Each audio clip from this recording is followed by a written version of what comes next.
Test, test, test.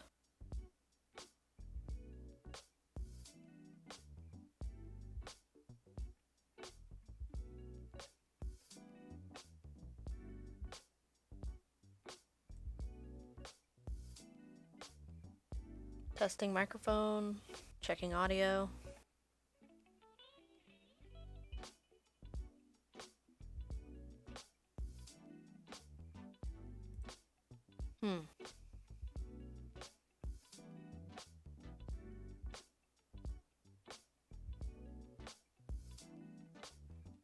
Do I have Chrome muted is the question.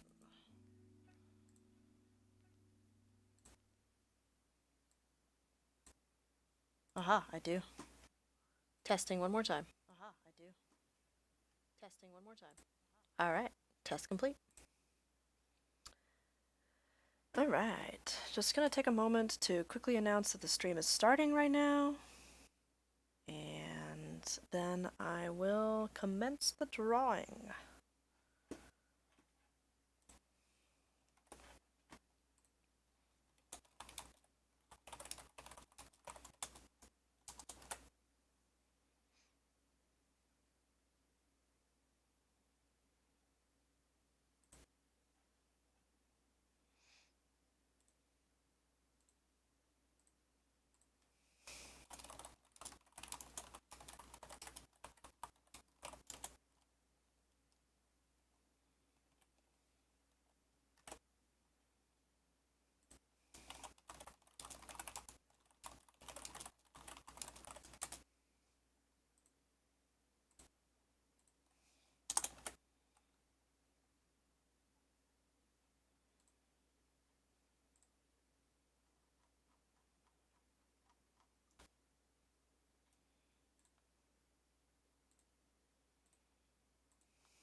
Alright, let's see here. News. Post one more. Gotta notify my people on Discord.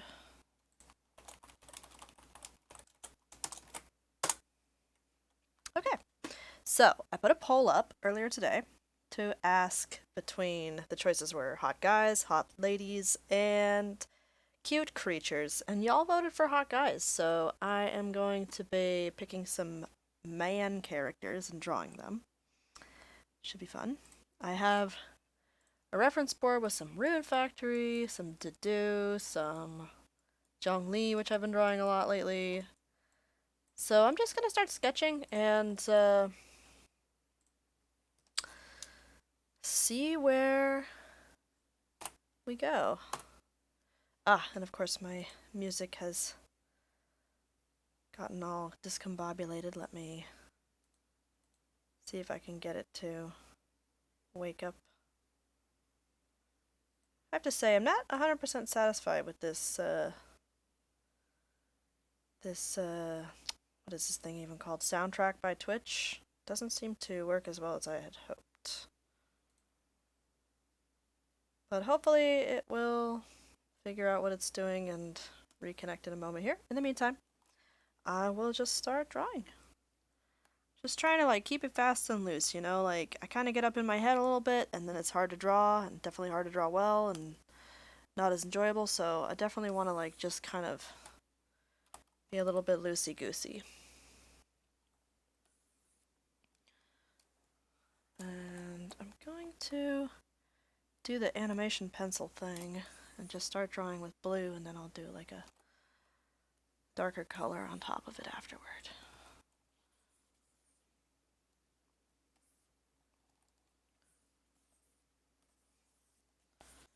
Just gonna be real fast and loose, which is not my usual MO when it comes to streaming, so this is a little different than what you will have seen before if this is not your first time coming to the stream. But I really want to connect with that sort of like right brain, like artistic process that just kind of feels good. It feels kind of instinctual. It's more fun, and I tend to always like the result more, so I'm trying to like tap into that and like figure out how to like make use of that on a more consistent basis.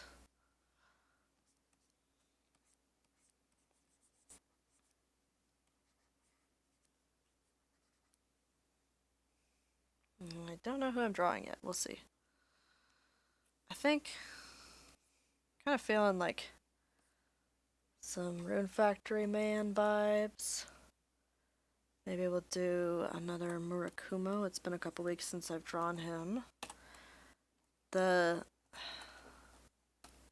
release date for Rune Factory is still a couple months out, but it is creeping ever closer.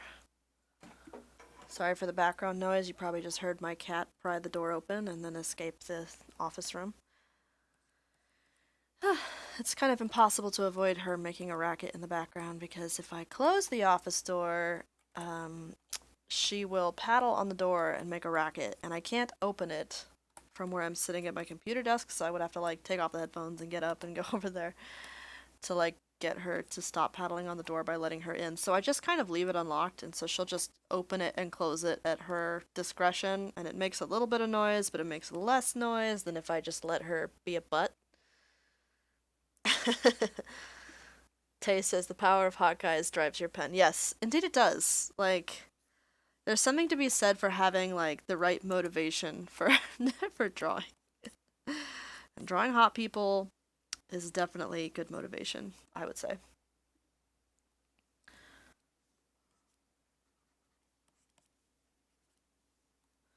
I'm thinking this will be a Murakumo drawing. I like this character a lot, and I really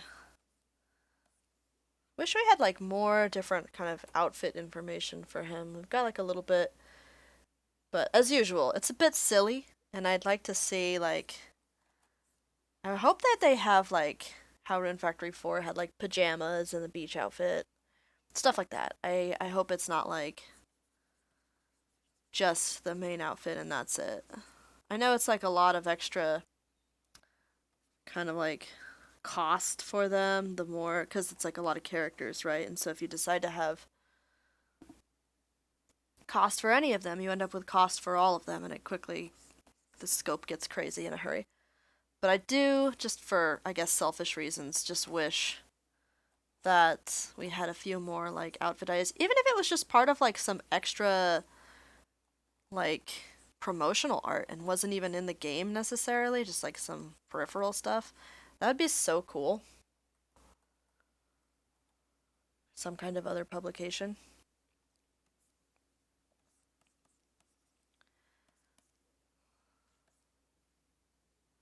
Kind of picturing he's like looking over his shoulder and maybe that thing where somebody like leans forward and kind of puts their elbows down on their knees. It's kind of like resting pose or just leaning forward. But of course, I'm just sort of like freehanding this without any perspective lines because I am uh, a fugitive from perspective. I swear. Like, I just don't. I haven't worked with it outside of like class related stuff in school, which is, undoubtedly a mistake. But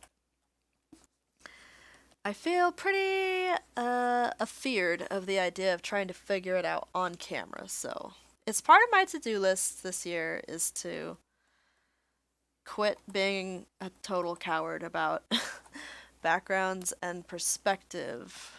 I mean, like, I mostly draw characters, and even if I weren't drawing backgrounds, though, perspective is important for characters, so it's not like I can make the excuse, oh, I don't draw backgrounds, so I don't need to worry about perspective. It's like, well, you kind of do, though, because at some point I feel like a good character artist will definitely, like, figure out how to draw their characters in, like, actual perspective. So, I am not letting myself off the hook for that whole thing. Okay, we know he has these big, like, kimono sleeves. I'm very curious if he has, like, the hanging sleeve. Kind of seems like he does. Like he's just got one half of his kimono off the shoulder based on the concept art, which I could paste in here so you guys can see what I'm talking about. Maybe, if my computer will cooperate. Copy. There it goes. Can we... Yes. Excellent.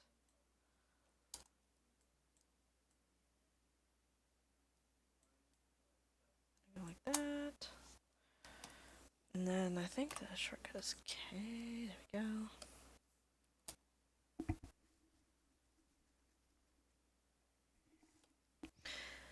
I quickly grabbed a couple of Rune Factory references. There's that door again. My cat is still being a pest. I apologize for the background noise. But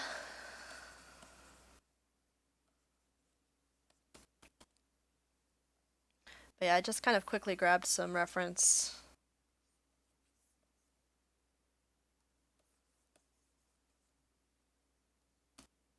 Music's still not working. I'll see if I can close it and then start it again.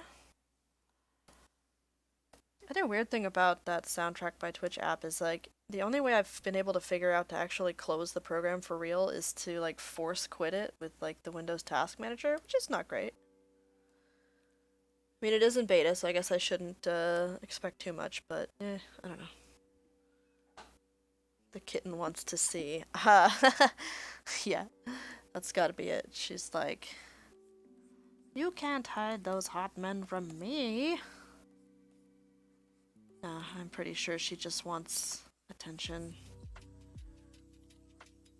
She's a very cuddly cat, and I definitely asked for this. Like, I really wanted a cat that liked to snuggle and, like, sit on a lap and be petted a lot. And I got my wish, but it definitely can be disruptive when you're trying to do something.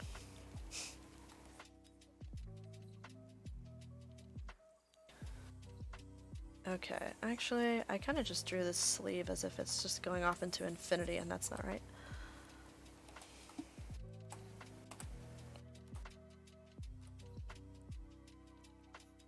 I have got to change the freaking shortcuts in Clip Studio, because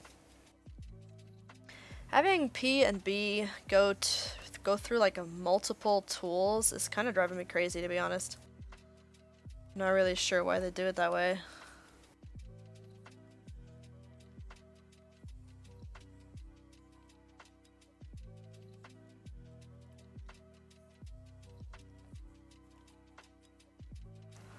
So, if we're thinking about this, it should be something like that. I'm just gonna loosely remember this.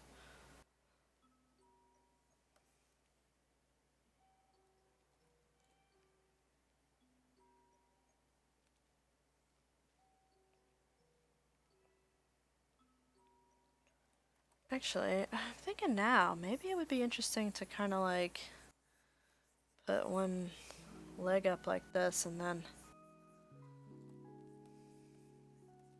do that thing where the person kind of rests their arm on their knee. I wonder if that would work, huh?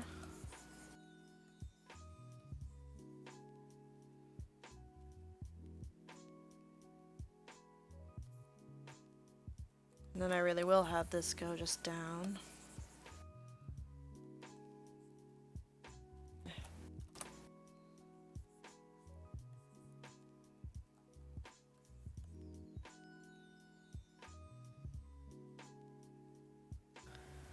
Then this seems a little bit...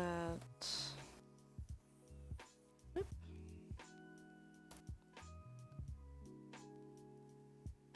Yes.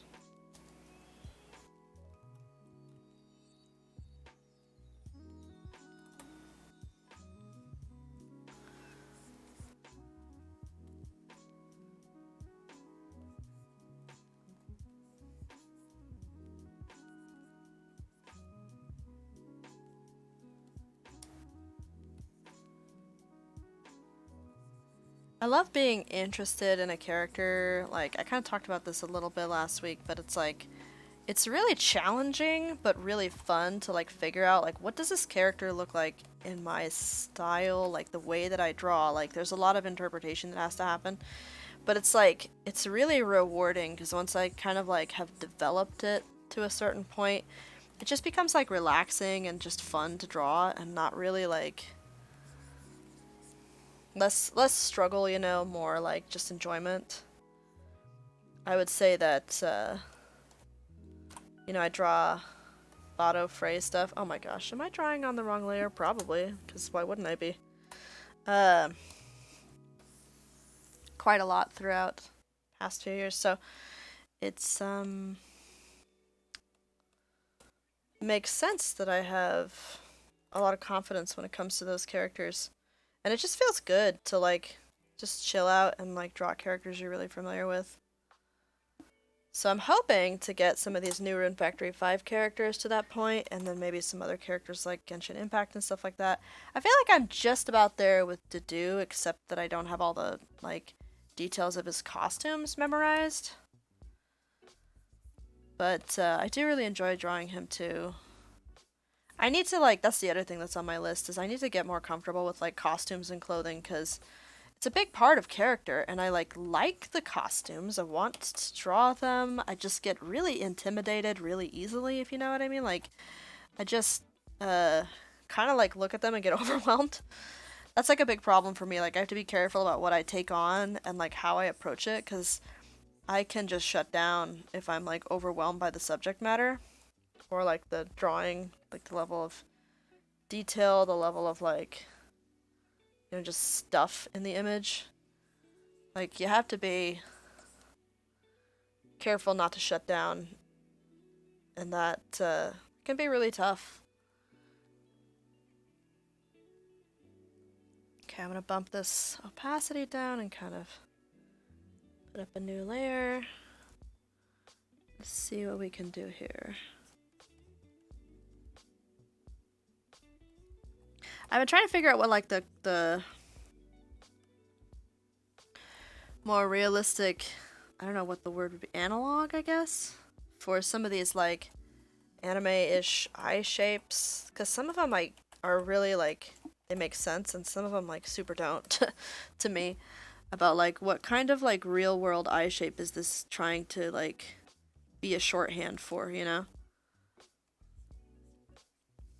And it's not that I don't draw super realistically either. It's just like I like to have it sort of loosely based on some kind of sense of, oh my gosh, this cat, I swear to God.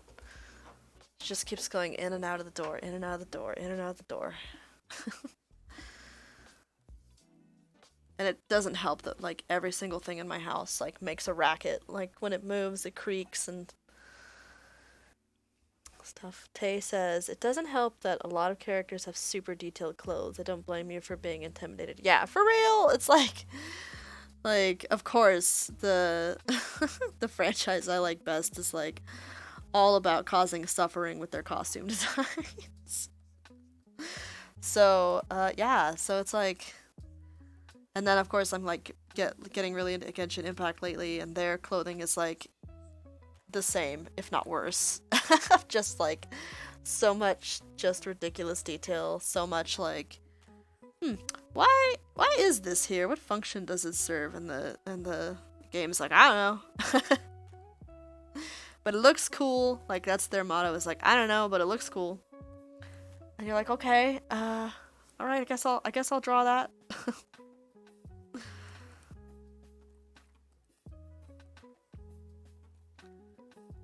Like Murakumo's outfit actually is fairly logically constructed because it's just basically like a really loose kimono, like. But at the same time, it's got this like shoulder pauldron that's not attached to anything, so that's kind of weird. Like they couldn't like it's like somebody who's designing these things has like a nervous tick. They just can't quite not put something non-functional in. Like they could do the whole outfit and it's like all pretty much like sensibly constructed, and then their hand just moves and then suddenly somebody has an extra belt that doesn't do anything.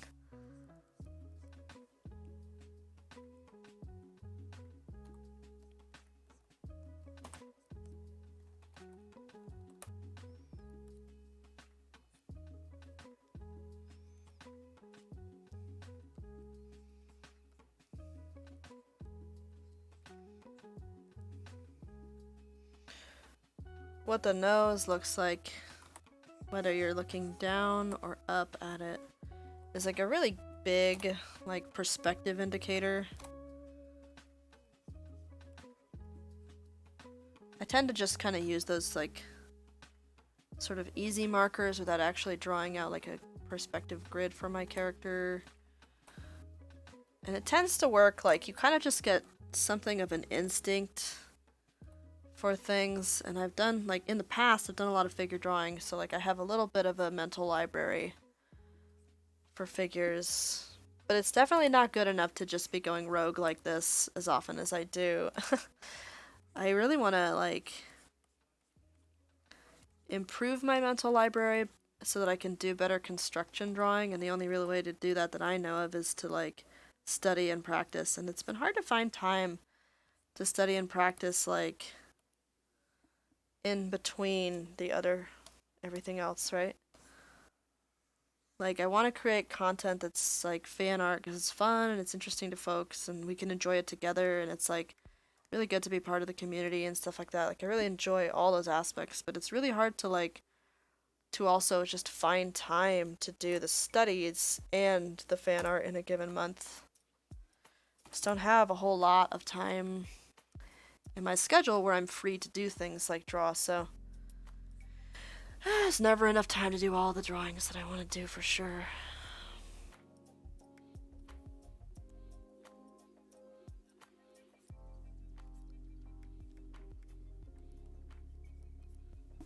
It's one reason why it's been pretty good to, like, do these streams, because it's such a designated time for it.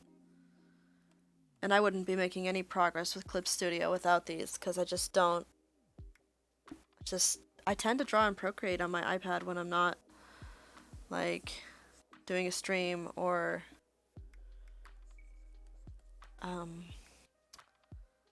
doing some other kind of work. And I'm on my computer, like, all day while I'm doing my, day job work. So it's definitely, like, short of, like, having a reason I need to be on the computer, it feels good to be able to just kind of lounge around and draw with the tablet. So it's, I don't know, like, until something changes, I think I definitely will be. It'll be a very gradual process for me getting used to and getting fluent in Clip Studio.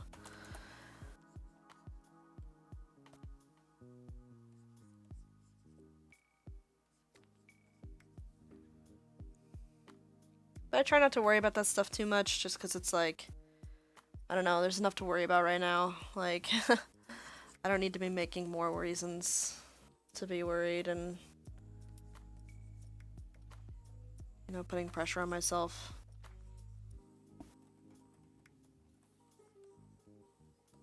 Okay, now I'm kind of slowing down more than I want to. I don't feel like I have, like, a for sure, like, process. I mean, like, definitely not with Clip Studio, because I'm still just, like, kind of working out the basics.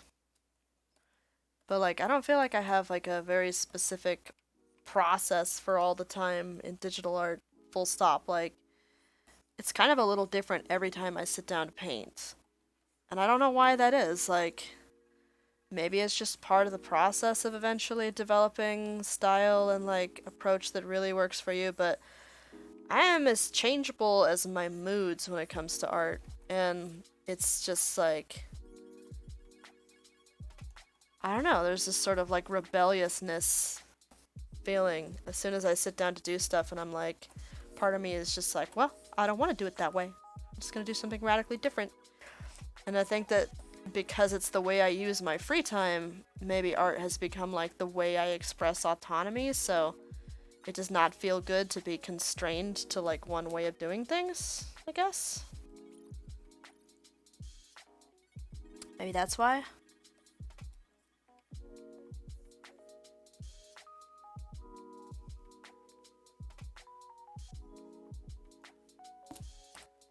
Trying to speed up a little bit here. I do feel like everything kind of gets off the rails when I start to you know, like zoom in and work slow. Like I don't want to do that yet. It's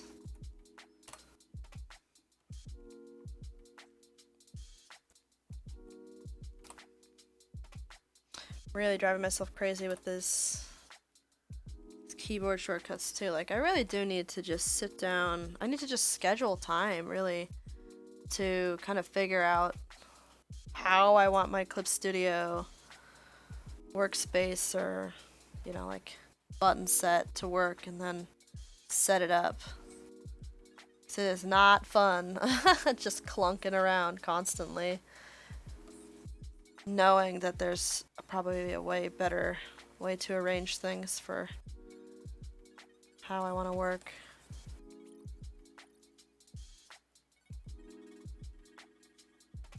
But I don't want to put you guys through that. Sounds boring to like be witness to, so every time I like start up streaming, I'm like, oh, I'll have to do that later. But then later never comes because the only time I even like have Clip Studio open most of the time is like when I'm streaming. That's why I say I probably should just schedule time.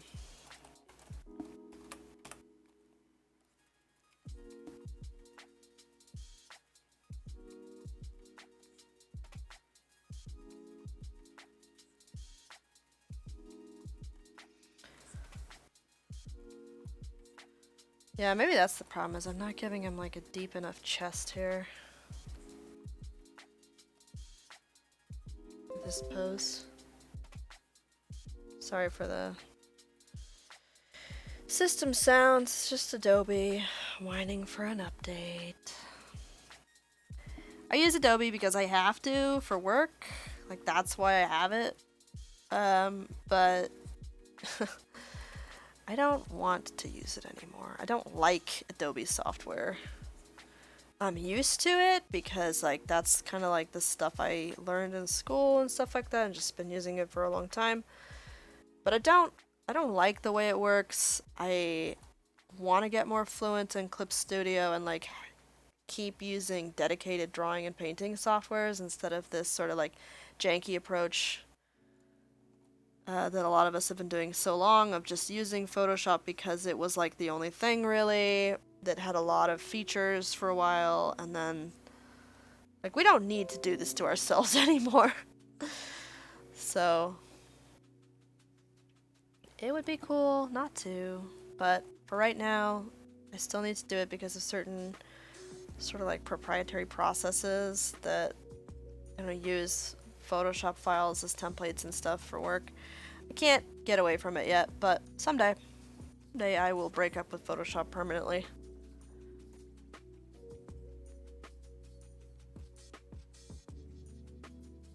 Okay. In general, I'm feeling pretty good about this. That first sketch was kind of loose. But you know, I have definitely janked up the perspective on the face pretty bad. I'm gonna reduce that and then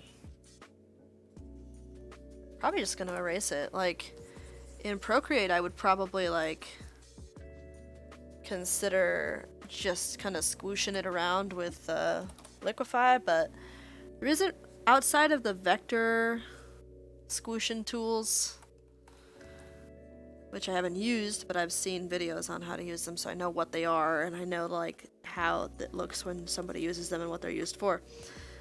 In this software, like there isn't really like a raster equivalent of Liquify, it would seem, in this software. Which in a way might be just as well, because I do think you kind of develop a little bit more like just hand drawing skill when you have to correct your own mistakes by just redrawing. At least that's what I like to think. I don't have anything against using Liquify, obviously, but I want to believe that I'm getting some benefit out of like not having the really convenient tool that I'm used to. Tay says, we've moved past the need for Adobe. I wait for the day when Adobe isn't the standard. Agreed. I remember like when I first was like listening to tutorial videos on YouTube from Nicholas Cole, who, oh my gosh, I have to skip this song. I don't like songs with like just not even singing but like spoken word. in the background while I'm trying to talk on stream. Okay. Instrumental is where it's at for this. It distracts me, and then I don't finish saying my sentence, which is unhelpful. Anyway, yeah, I was listening to like one of Nicholas Cole's like videos where he was just kind of talking about his process, and seeing this like really talented, really skilled, really accomplished and established, you know, concept artist and illustrator saying, yeah, you can use Procreate as your only tool. And I was like, oh damn, I guess it's possible, you know? And I just really liked the idea of being able to draw anywhere and not be at my computer, so I really got invested in like Procreate and drawing on the tablet. And I drew more than I ever did before outside of work once I had that. So it was for sure like a big deal for me. But for various reasons, I did want to be able to have Clip Studio. And now I just need to, you know, gradually, in the off hours outside of work, I just need to gradually get that fluency going, you know? I have to remember that I didn't learn Photoshop overnight either. So I won't have like weird, nonsensical expectations.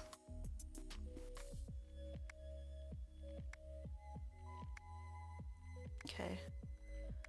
I think that's a little better. It's just like establishing kind of sketch. It's still not like have the sort of finesse. There's a trade-off when you do this process of lightening up a layer and then drawing on top of it. It sort of loses some of that kind of animation to it. So it's like not a process I always use. Some of my favorite drawings are ones where I don't use this process. But like I said, I just have this weird mind that rebels at the idea of doing things the same way every time. So I kind of bounce back and forth and just do things in whatever way kind of feels appealing at the moment. I'm good at like in the course of like production, like in a professional setting where it's like you are a production artist and your job is to create this asset. I'm really good at following like learning and following like a pipeline procedure and stuff like that. But maybe that's why it's so hard and like, you know, off hours and like personal work is just like I'm like I do that production shiz all day. I don't want to be constrained by that in my like free time personal work. And that makes sense. Like I said, it becomes like an expression of autonomy, but at the same time it's like, well, but I'm probably stunting my growth a little bit. Probably stunting my growth, probably not like developing a singular process, but honestly I just don't know. Like I don't always want to be painting the same way.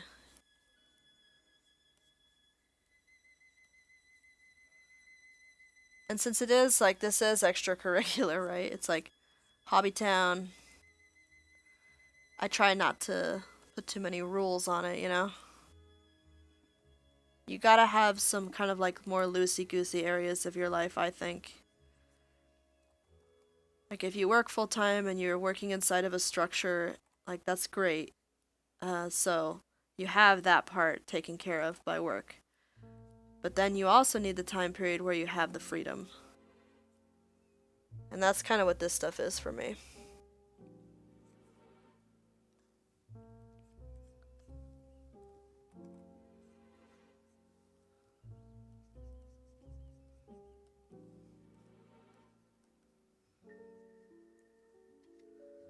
I thought I would be kind of cheesed off by this, like, sort of kind of facial hair. They're always so timid about actually putting facial hair on the dateable characters in these games. But I don't mind Murakumo's little, whatever you call this. It's like not quite a beard. It's like, I guess they're getting away with it because it's like, well, he's a monster man, so you don't get to decide what his Monster Man facial hair looks like, we'll decide that. And I'm like, okay, fair enough. But I would not know if there's a name for this. I don't know it. It's like side beard, not like it's between where the goatee and the sideburns would be. It's like the negative space beard. I guess.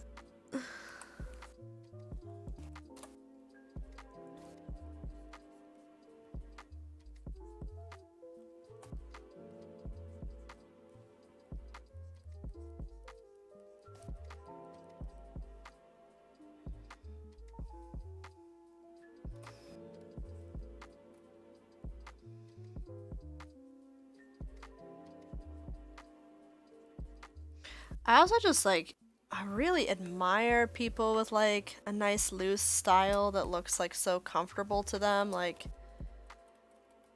I feel like processes and style, you almost like break them in like tennis shoes. And I just want that. I just want like that comfort, that like familiarity. But it's like I'm doing the art equivalent of really just I keep swapping shoes around like I have too many shoes, and I never break any of them in. I have just various traits of artwork that I really like, and just on any given day I become really interested in that trait, like less rendered or like kind of loose scratchy lines, right? And like that day I'm just really focused on that one singular element, and my process will revolve around trying to like incorporate that. But it has no it doesn't have like a conscious cumulative goal, like an overall look and feel. It just becomes constant experimentation with these individual traits that I like from other artists. And that sounds like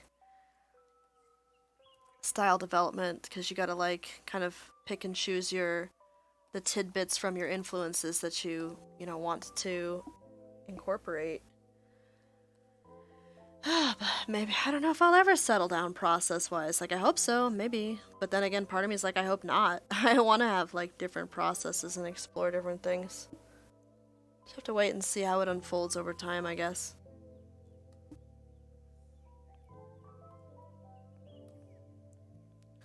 I really like Murakumo's various art. Like his in-game model, fantastic, beautiful.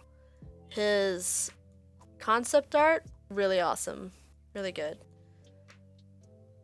It's just like everything except that one little tiny clip that was in like that trailer where his whole face just looked smaller and younger. That was sort of weird. Like they are definitely not very consistent about like the imagery of their characters. They are pretty like they play fast and loose with that, like across different like promotional materials. Tay says RF art is never consistent. Yeah, you're absolutely right. That's probably why they only have like one piece of art in each style. They're like, oh yeah, it's always different, don't worry about it. And they're just like, you just can't actually make consistent art of these characters, can you? I kind of like that though, because it makes the interpretation a little easier when you're already having the opportunity to see it interpreted through a few different artists' eyes and hands, I guess, for the various like official promotional art that just differs wildly from one another, right? So you're already getting like kind of almost like a menu of features and traits that you can pick from. Whichever one kind of jives with you. Whereas if a art style is like just ridiculously consistent, it's a little harder, for me at least, to kind of bend that character's appearance to your tastes. Like I'm still not really super satisfied and haven't really like hit like a nice, I don't know, stride, what would be the word, with how I want to draw Zhongli from Genshin Impact. I'm just gonna have to draw him a bunch and like eventually land on something. It's just gonna take a number of drawings, which is hard because it's like I can only make like very few drawings per week with my schedule, so it takes time, and I'm an incredibly impatient person.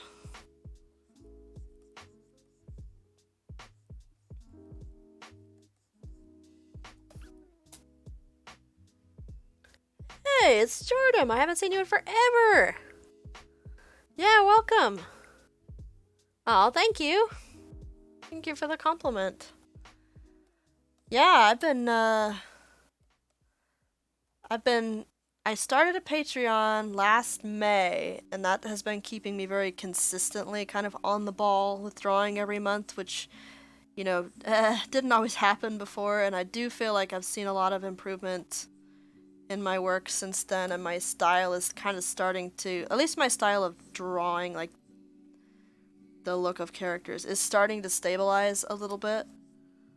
And it definitely, I like it better than kind of where it was at a year and a half ago. So, very, very cool to see that progress and having this constant kind of like wish to keep making content for Patreon has been like a really good motivator. So, it probably looks quite different than the last time, we were kind of interacting online and what I was drawing like back then.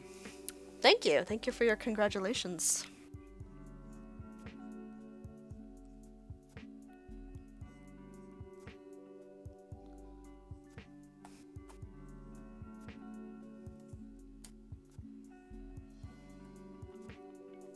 Okay, I need to zoom out because I'm doing that crime where you just are way too zoomed in and you don't see the bigger picture.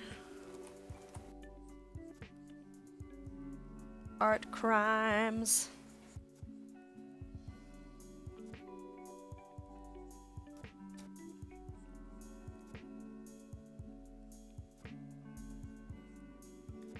See, look at this. We've already been here like almost 45 minutes, and it's like one character. Like in figure drawing, I would do like, like the longest sitting we would ever do is like 20 minutes, and it would be like a much more developed drawing. And I know it's a little tougher when you're working I'm working from this fictional reference, but it's a different style with a little bit more like realism and detail. So I don't know. I'm having to like kind of invent a lot. I'm slow. I'm slower than I want to be. That's the bottom line.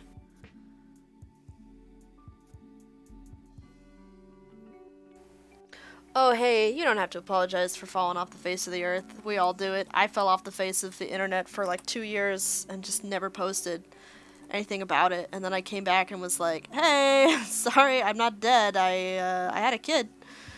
And like that kept me busy, like real busy, and I didn't think I had time for this stuff anymore, but then I decided I was gonna, try to keep doing it and like have it be part of my life because I feel like it's been really like positive and constructive. And it makes me happy. So I'm glad I came back. I'm glad you came back. It's good to hear from you.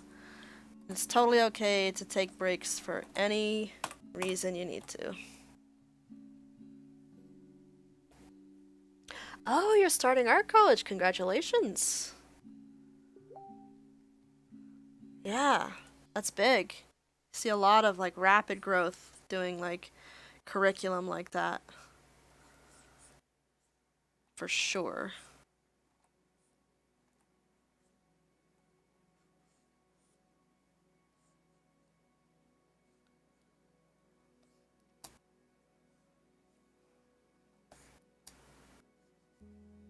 The school I went to kind of imploded after I graduated, so I hope I hope you chose better than I did. I mean, it worked out okay because I got out of there with a degree and a job before everything fell apart. But I hope your school is very, very good. I hope your school is better than the school I went to.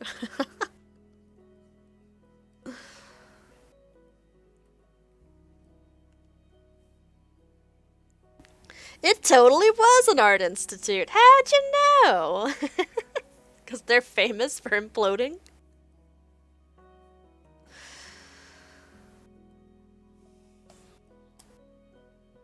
Yeah, it was not great. But it's funny because like even within like a super not great system, I had some really excellent teachers and I definitely like learned enough to be successful. So like it's weird cuz at the same, like, it worked out for me, but I would not recommend it. I don't even know if there are any art institutes left, but if there are, I would not recommend it.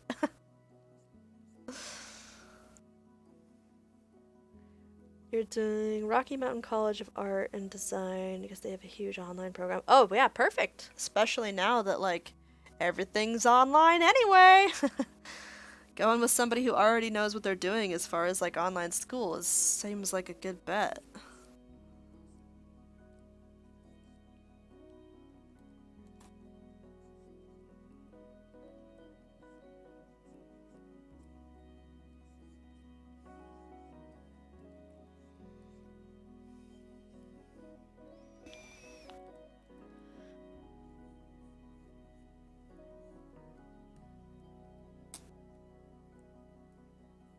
Yeah, and it helps because I also just started a new job at Dollar Tree. Okay, cool. Yeah, congrats on the new job.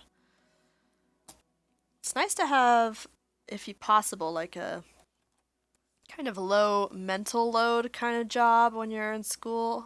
Like, so you can move around and have some, like, physical output and wiggle your limbs around like you don't do when you're drawing all day.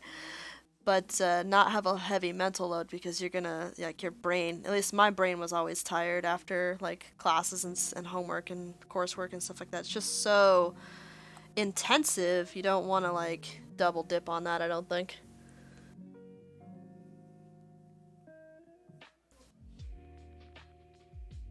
You still have a hamster to raise. Yeah, you gotta bring home that hamster money. It's important.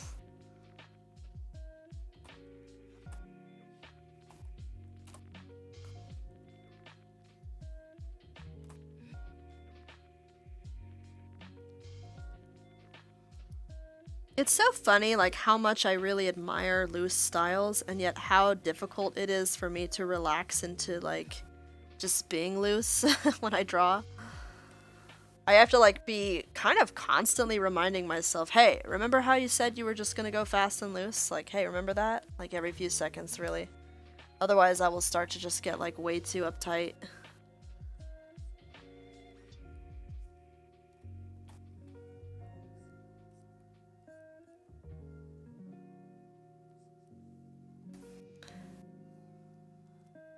It sure seems to me like the sort of wrap thing, binding he's got going on is below the nipple level, so I'm definitely just gonna keep drawing him with a nipple out.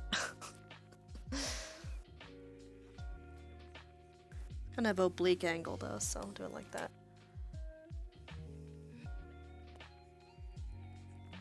And he's like a big hairy dude. In like a furry kind of way, which is fine, but I am gonna use it as an excuse to like draw more chest and armpit hair.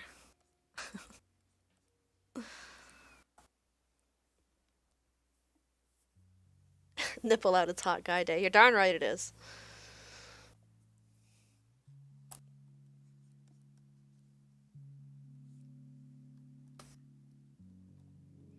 This gigantic poofy tail. You guys, I love drawing fur. I really do. Like, it's something I like really focused in on for a while because of a particular job I had at the time. And I am so glad like that I just got to a real like comfortable level with it. It's so nice. Like hair and fur are my jam, drawing wise. Now I just need to make more things my jam, like perspective and clothing.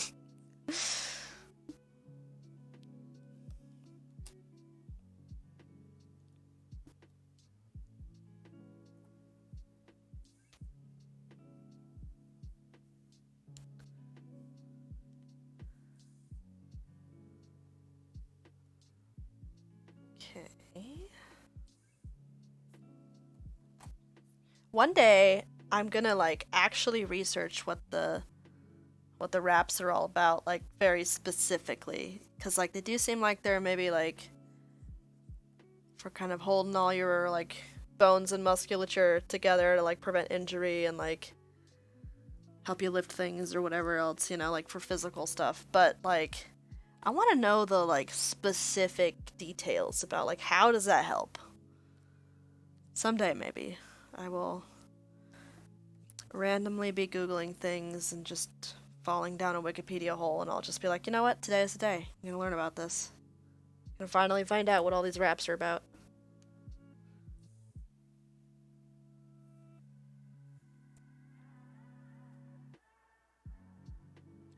Oh, congratulations! How's it going? 6 months on HRT. Oh, you got a scruffy face. Congratulations on your scruff! That's so exciting. Amazing.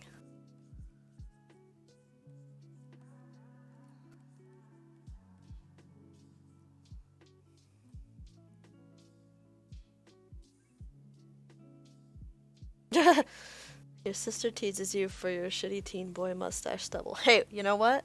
Just tell her it's more stubble than she has.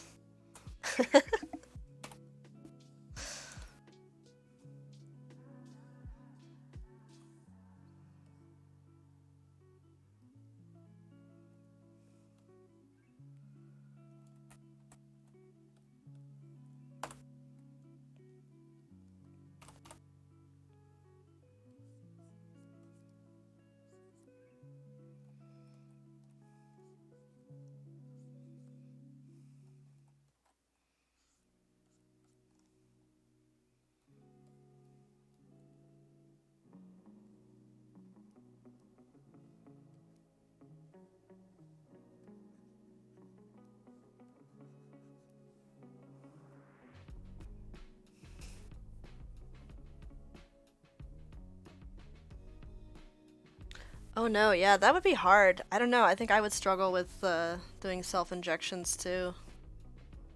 It's tricky. Like, I already kind of uh, have a lot of difficulty with things like when you get a sliver when you're gardening and you have to kind of like fish it out. So I think it would be pretty tough for me too, like trying to do the injection part. But I'm glad you had help for those early stages.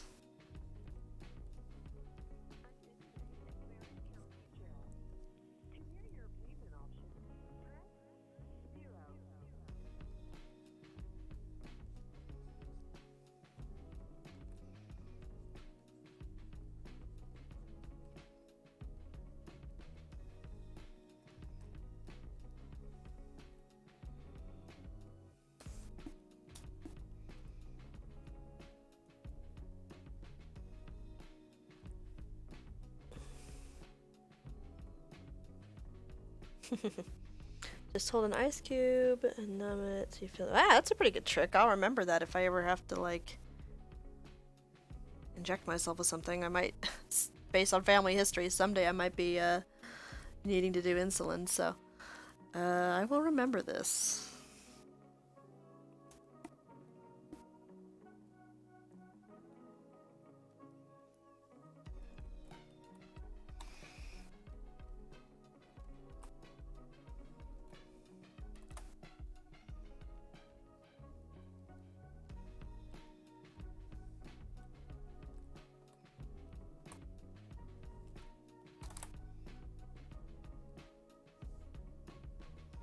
Okay. I think it's time to do the layer where I go back in and work some kind of like shadow stuff into the line weight.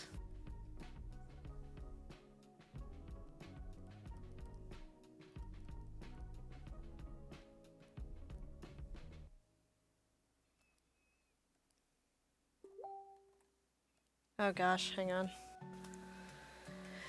I'm going to turn off the sound from my web browser so that you don't hear message notification sounds.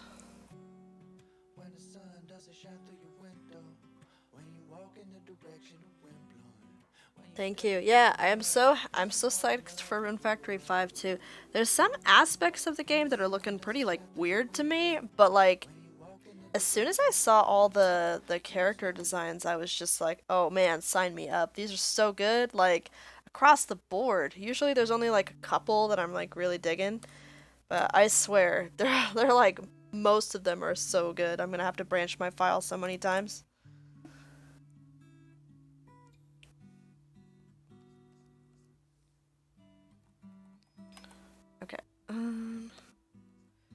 we're gonna keep kind of like doing this a little bit more loose. Keep reminding myself, loose, loose, loose. That's what we're doing tonight, is loose. Lots of marks, lots of kind of hash marks. We're gonna do a little bit of that kind of thing here and there. Give myself this line weight to kind of play with shadows and stuff.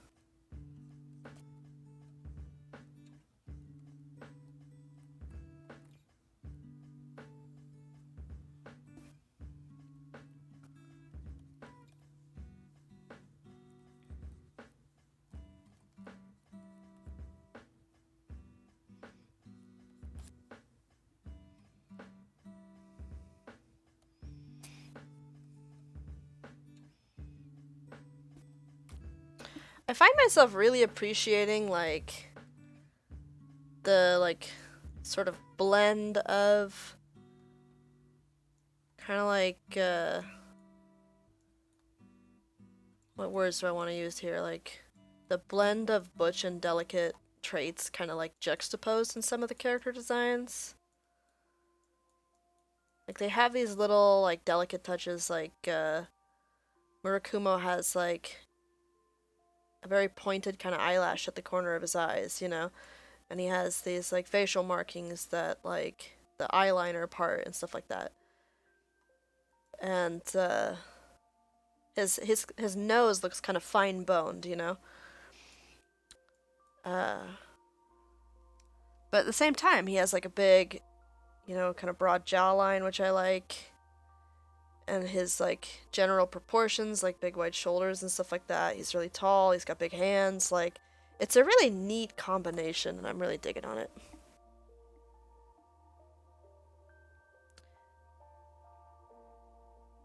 My only wish is if they would stop being cowards and let you date the MILFs. Absolutely.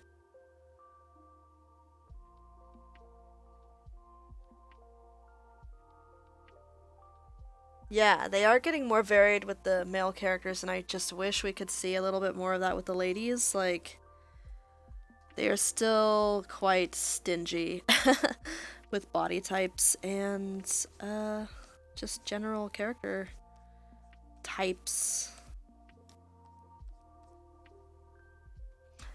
They haven't, I don't think they've said anything about it as far as I know, so correct me if I'm wrong if you guys have heard something else, but I don't think they've committed to the idea to letting the player character marry whatever bachelor or bachelorette, regardless of the player character, like, gender or sprite selection.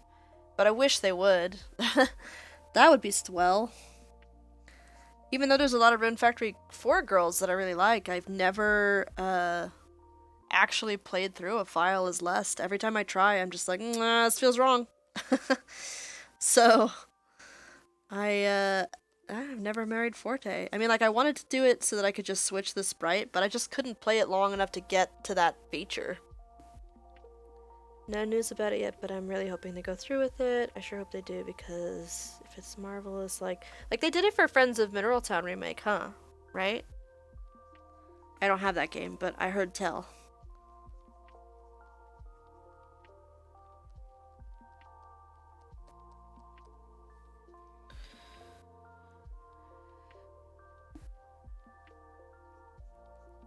I really hope so. That would be awesome.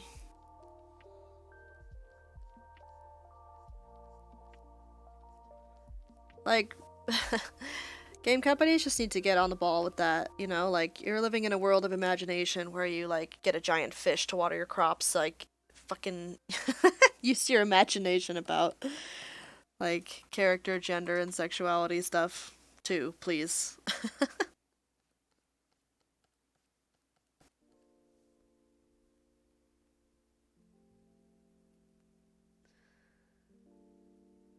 And Pioneers of Olive Town. Oh, I didn't realize it was also an official thing in Pioneers of Olive Town. That's awesome.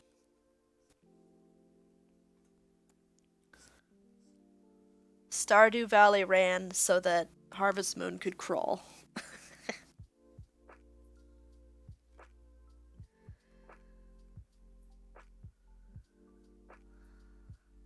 Yes, let the gays kiss in every game, please.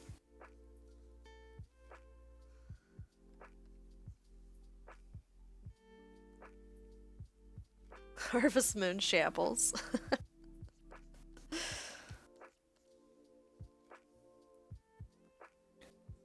Oh, I'm slowing down again. Gotta keep reminding myself we're moving fast tonight. Keep drawing, girl.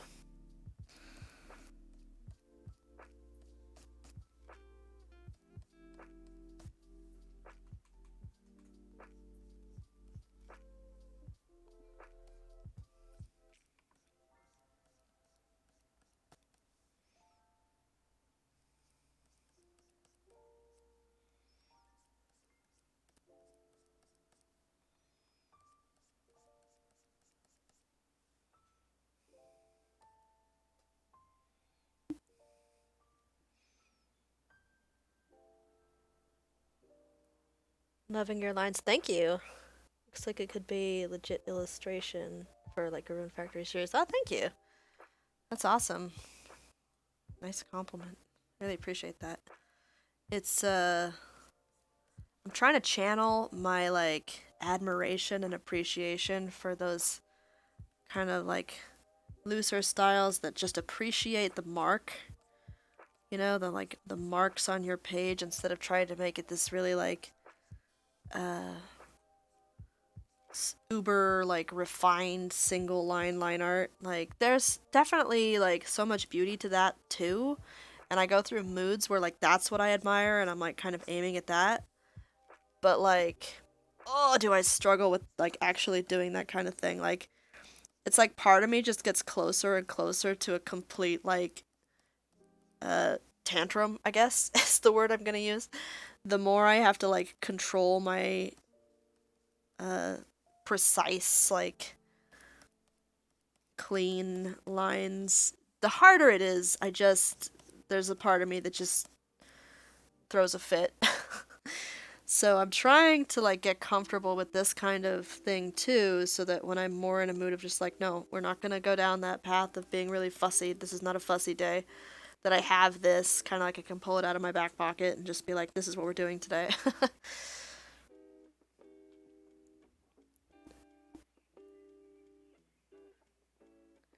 I find I can't do the same kind of line art I did before my hiatus. I used to do every very solid, precise lines. Yeah, it changes, right? Like, oh, I feel like I changed. Like, I am a freaking different artist on any given day, depending on the mood. And sometimes that's amazing, and sometimes it's frustrating as heck. I'm like, wow, I have no consistency.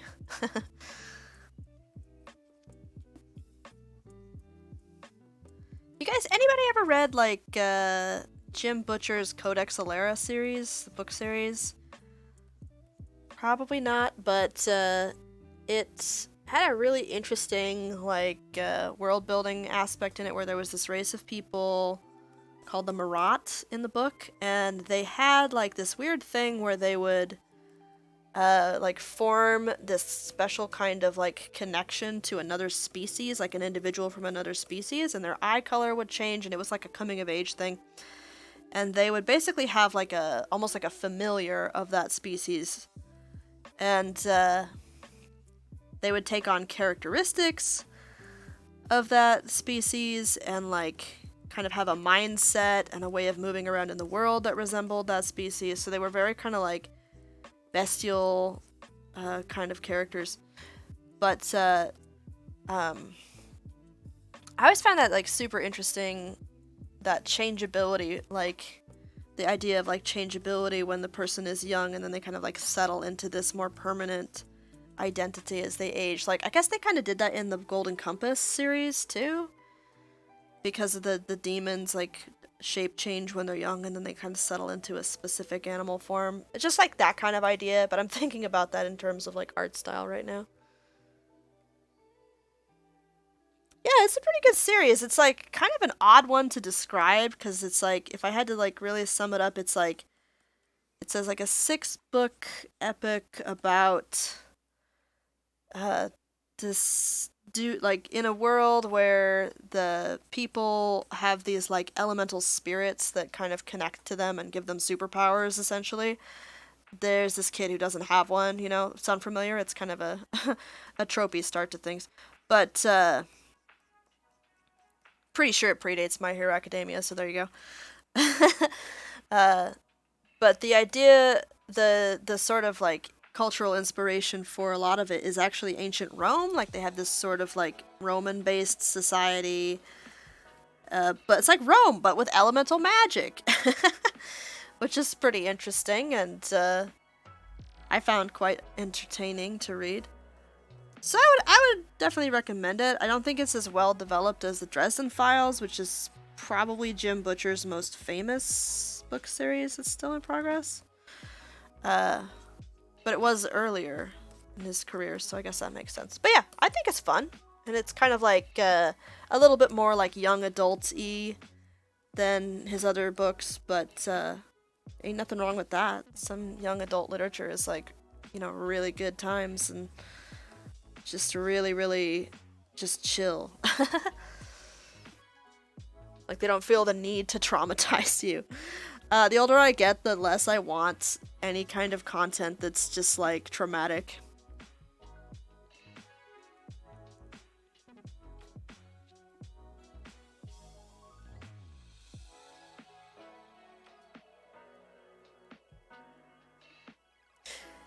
Yeah, I agree.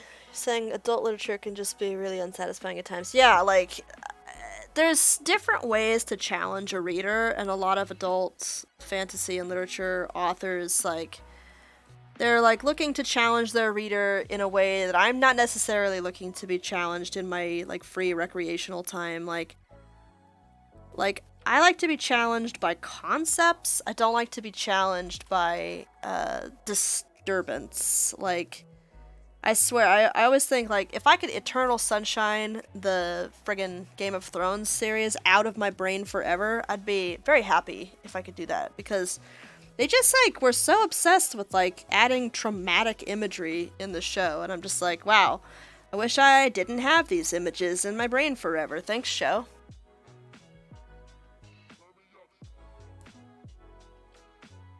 The latest Holly Black series is probably the best enemies to lover trope I've ever seen in a story. Oh, that's interesting.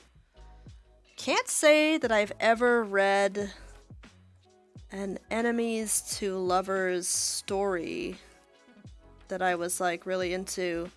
But there was kind of like an element of that, but it wasn't like explicitly like, oh, these characters have this loving kind of dynamic. But like, in one of my favorite books recently, there was like,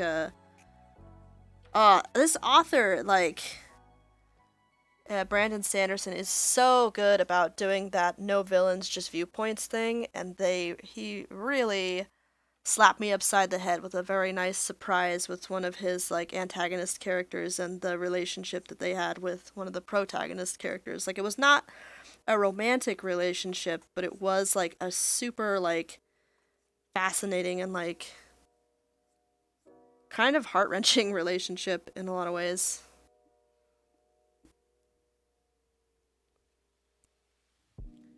Good if it's like really slow and realistic. Yeah, like I imagine you do need to go through like a lot of events in the story to get from enemies to lovers in a way that's like feels satisfying.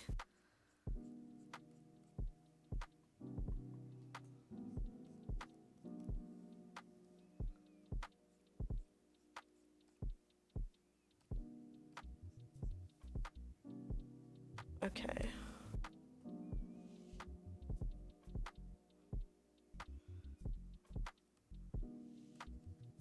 Slowing down again. Speed up. Don't be too fussy. This is not fussy time.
Oh my god, you guys, I've been talking and talking and my freaking mic has been off. I'm amazing. Oh well.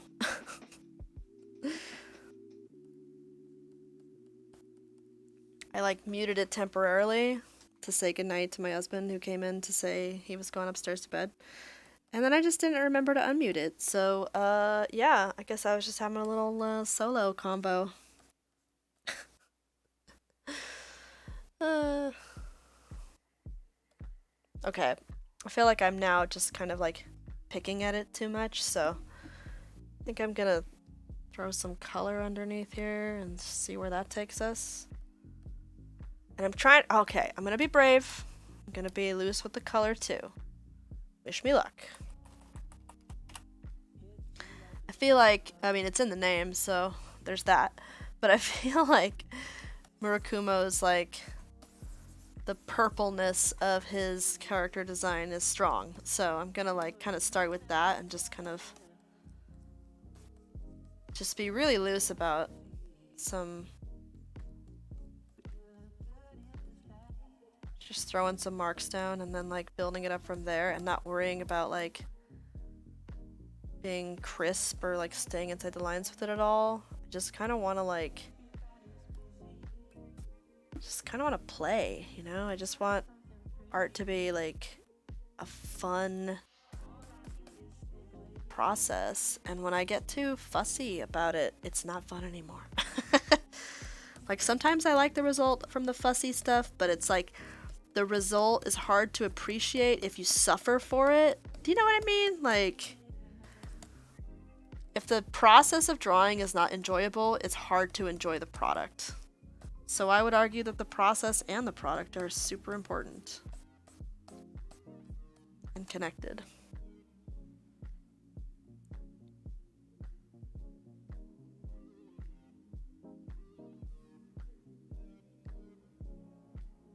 Yeah, it's kind of like a gray tail, but I'm gonna keep it in the purple, like kind of chapter of the color wheel too, because I do want it to feel like connected in chroma. I'm gonna take the blue lines out. They're really faint anyway. We're not really relying on them, so it's all good.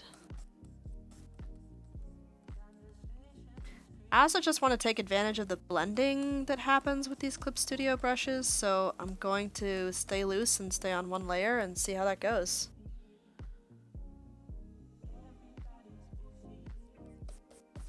Anyway, while my mic was muted and I was talking to myself like a dingus, I was saying, in response to your comment about like the sort of puzzles and things in some of those books, like I think it's really silly that like we have sort of subscribed to this idea that like some things are childish and adults shouldn't do those activities, and it's like no, like we're done with that. Like I feel like escape rooms, obviously pre-pandemic times, were like kind of a showing of that, like a playground for adults in a way, like to just get excited about curiosity, right? Oh, I don't understand the blending of these brushes well enough yet. Okay.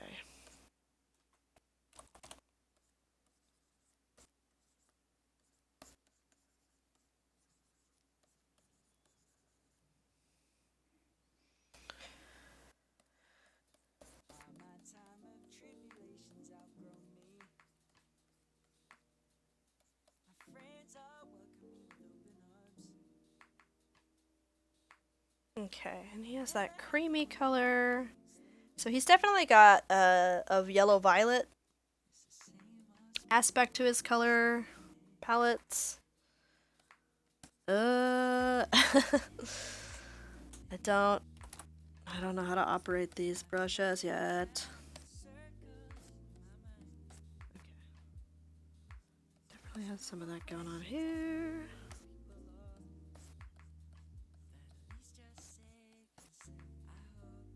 Okay, there's some more up here. Go like that.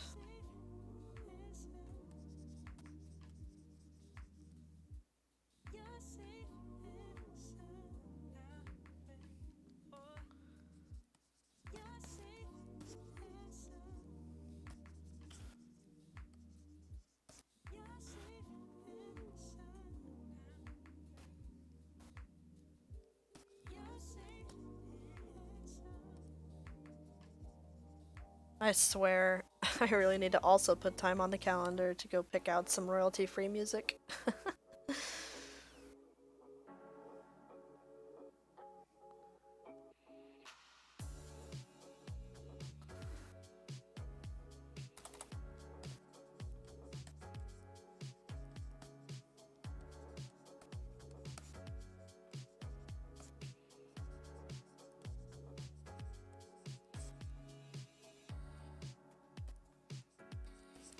This color.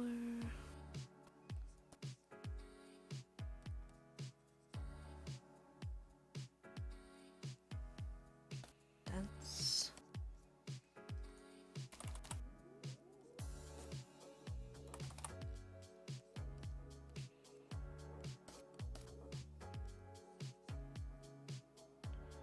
Okay. No, I'll pick. There's just like a trend in digital art these days where people are kind of like giving the character's face like a glow almost. Like the color of the character's face is sort of blending into the surrounding colors. Almost like the face is incandescent. And it's weird from like a lighting perspective, but I love it, just like everybody else seems to. So I have been sort of incorporating it in my work here and there and like trying to get a feel for that. Right now I'm just kind of letting the purple color I've already established kind of bleed into other colors as I'm just kind of slapping colors down.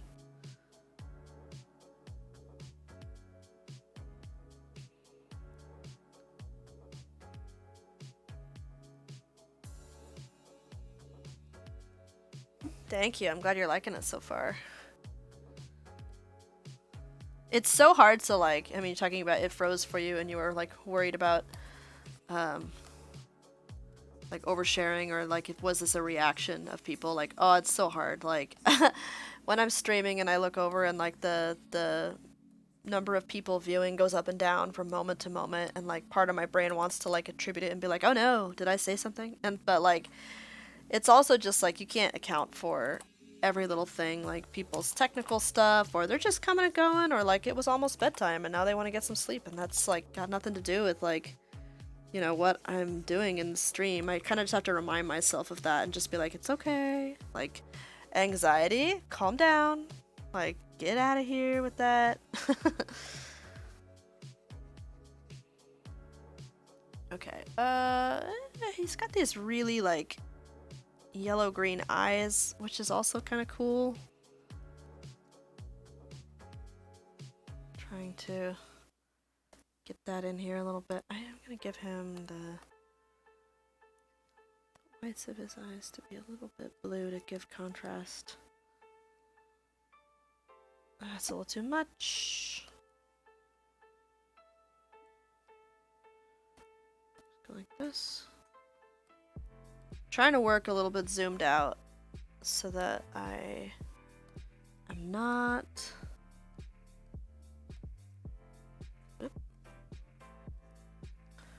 doing another type of art crime, which is to like lose sight of the overall picture basically. And I am also not sampling, I'm not color sampling the reference because I want a little bit of like a blend, a meld of colors, and if I color sample constantly I might lose that. Being too fussy. Once again, we are trying to be fast and loose tonight, not fussy.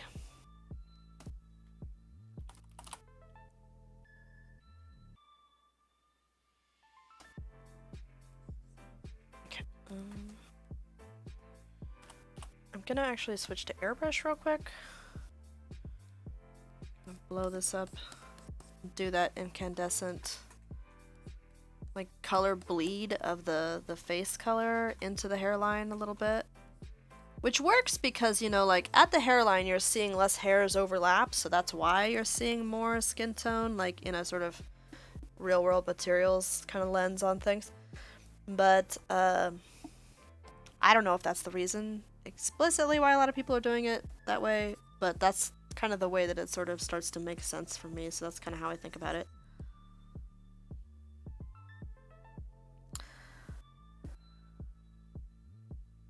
Okay, we need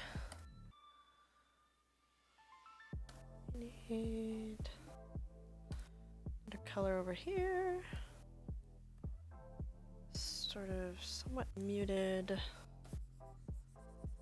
Oh yeah, there we go.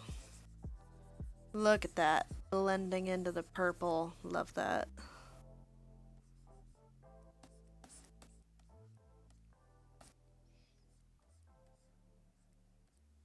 Just kind of letting things bleed together. It's like sort of nonsensical in a way, but it also just looks and feels so good to have that like blending of color.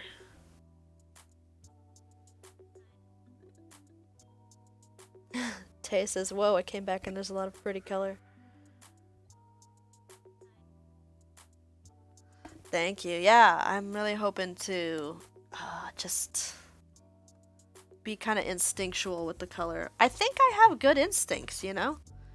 I think that's where I like tap into the mental library stuff, the experience of just drawing for years and years and like have some good outcomes, but it can be hard to like access that for whatever reason sometimes. Just get nervous and I let like I let anxiety take the wheel, which is not a good practice. I don't recommend. Okay, I'm gonna switch to eraser and I'm gonna give it like a soft eraser. I'm just gonna kind of like take out a little bit of this kind of bleed over of color.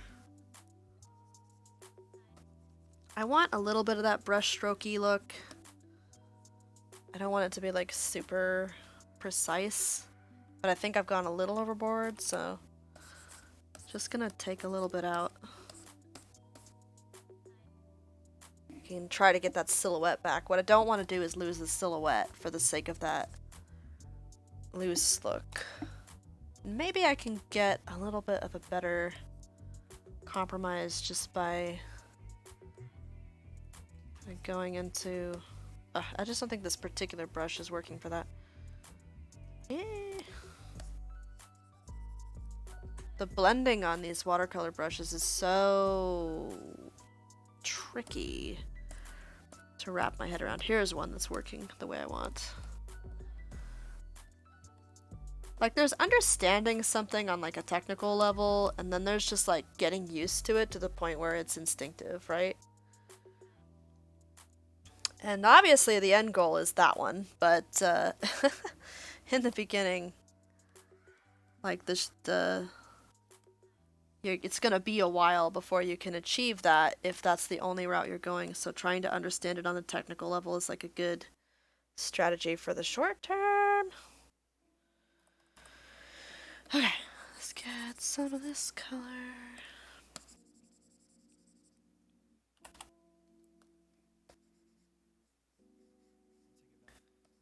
You know, people talk about like, oh, brushes don't matter. You can use whatever brush, use standard brushes. Like, there are people who make really good art using just basically like the sort of derpy round brush of Photoshop.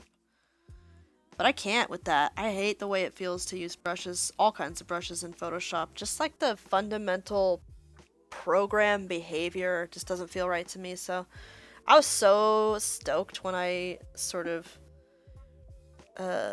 discovered, is the word I guess I'm gonna use, Procreate brushes and just like the really good feeling of those. You know, I'm noticing I missed a detail that I really want to be in the drawing. So I'm just gonna switch back to pencil real quick and put this in here. Oh. It's just this other layer of fabric. And I want that because I want the layering of colors here. Just gotta figure out how it should look.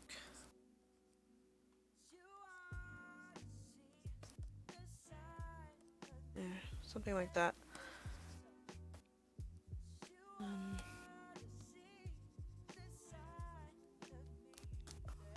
Eraser.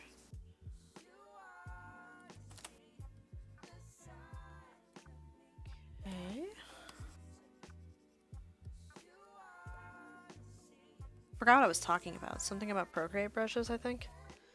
Yeah, I just really like... I got the Max U brush sets, and I was just like, I am in heaven. This feels great. This feels like as good or better than like real media.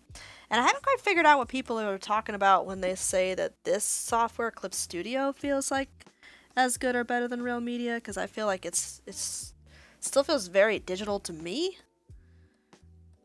But as we know, I'm kind of just scratching the surface, so I'm waiting it out to see if that sort of aspect of it like comes out at me one day, and I'm just like, oh, okay, I get it.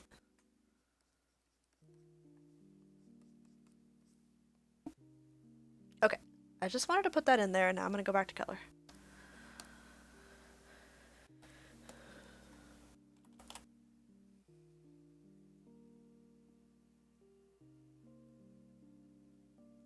You miss streaming art? You should go back to it. If it makes you happy, do it. I started streaming because, I mean, like, the past few months. Because I did it way back a little bit. But this past few months, somebody had asked if I would do an art stream sometime, and I was kind of like, yeah, sure, why not? You know, like, I wasn't really particularly attached to the idea myself, but since somebody had gone out of their way to request it, I was like, sure, I'll give it a shot, whatever. And I just ended up really liking it. Like, it's a different way of... I don't know, I just have a different experience while drawing while you guys are here, and I get to kind of chat with you, and like... I don't know, it just feels good, man. That's all I really like have to say about it, really, is just like, I didn't know what to expect, but it just kind of feels good to me, so and as long as people keep showing up, I really don't mind, like, keep running it. You know, my schedule's a bit crazy, so like I can't do it super often, but I've been kind of trying to stick to once a week, and that's been good. Now this color in his coat, I feel like I have picked the same color as the reference, but I don't like it. It's not jiving with my other colors. Here we go. Just gonna shift it a little bit into the kind of red-pink zone, and that should do the trick. I had to stop after moving to the city because my laptop couldn't handle it, but I have a beefy computer now and I'm about to get an Ethernet extender so I can have a real internet connection again. Yeah, so it sounds like you're gonna be all set soon. Get back on that horse.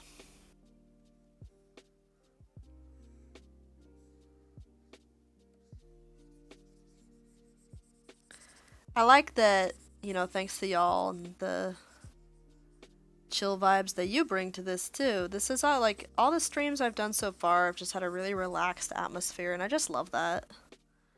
I guess when you're here and I'm kind of like thinking about what I'm painting and thinking about what I'm saying and thinking about what you guys are writing to me, maybe it's just easier not to get like all stuck up in my head. And it's kind of like paradoxically, like you'd think having an audience would be like more nerve-wracking, especially to an anxious person like myself. But for whatever reason, it actually feels a little bit like easier to me than doing art on my own. Maybe I'm just a spookier audience than you guys, like me, myself, and I. I don't know.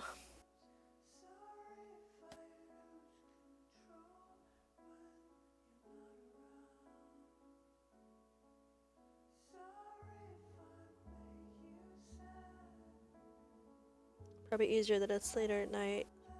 If it's friends, it's easier. You're just vibing with each other. Yeah, absolutely.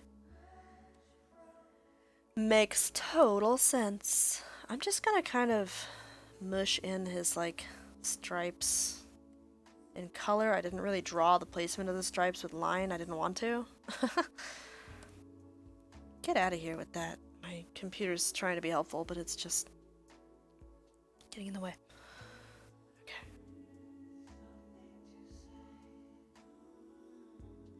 Alright, so this has some kind of little stripe like this.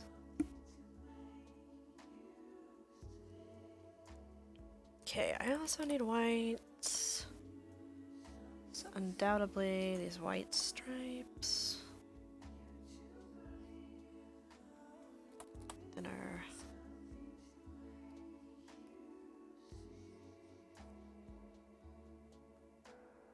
I think I am going to be.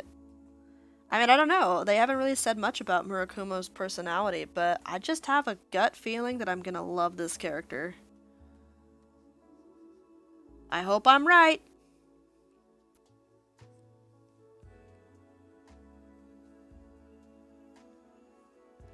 But even if he ends up being like not my jam, like I'm sure at least one or two of the characters will be, because I just love their writing, you know?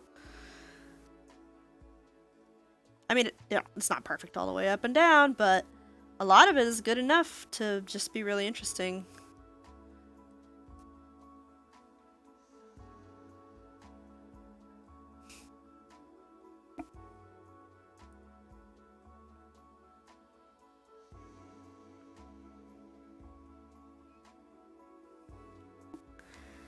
Like they describe him as being like really overly enthusiastic about his like business of owning the bathhouse and trying to provide like extra services. Like Rune Factory is very funny about like just really like they just need every character to have this total comedy like aspect to their shtick or their like deal, I guess. I don't know. Like it's just silly, but I really enjoy it. Like it's charming, I suppose. It's just like kind of goofy, but gives it a lot of flavor and makes the characters feel pretty like down to earth, you know? Nothing is too serious to make fun of in Rune Factory. I appreciate that. I'm not really getting any of the orange part, and that kind of calls back to the paint on his face, so I kind of want to incorporate it. Like, you can't really see his belt in this pose, but I do think I want to get some of that orange. I also need a gradient in this clothing color because it's not enough just to be one color. I'm really finding that that's one thing that's pretty consistent regardless of what my mood is for like what kind of drawing or painting I want to do right now is like color variation, gradients, the unless it's like a oh I only applied flat color and then stopped there. But even then I just find it really hard to stop there. I just want that richness, that variation. Every single thing I do, I just feel like I need it.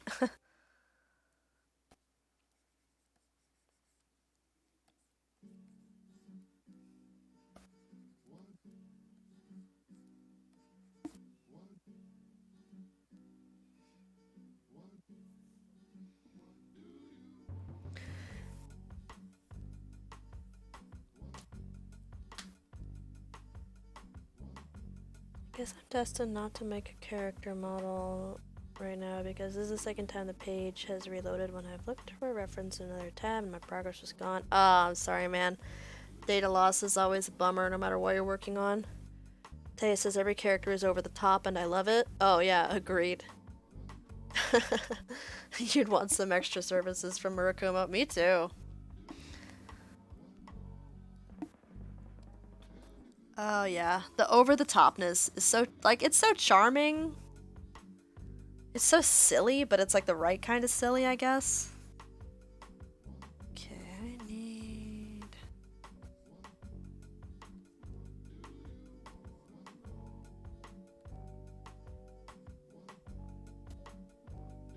I feel like this playlist is very different than the last time.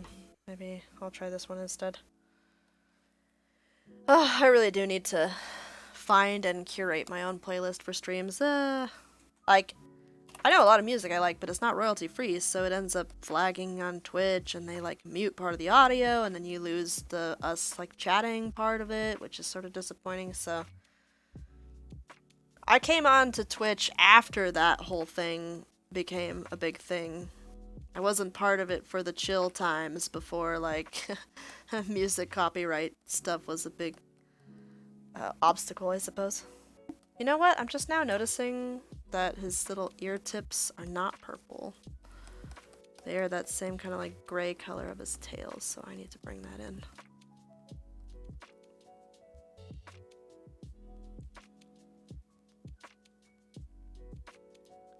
I joke, but he looks like he'd give amazing hugs. Yeah, absolutely. Definitely. I agree completely. I feel like based on the snippets of personality of him we've seen so far, he would also be like a very like, you know, he'd be a hugger personality wise, not just like he could give good hugs if he was like motivated. He just, I feel like he's a hugger. But I mean, like, who knows? We'll see. We don't know him very well yet. And I know that they did a little bit of like dialogue spoilers for him, and I kind of avoided it because I was like, oh, I kind of just want to go into the game fresh, I guess, or like without specific, you know, expectations, I suppose. I want to be like, I want to discover it, you know what I mean? I'm really big on the feeling of discovery in a game.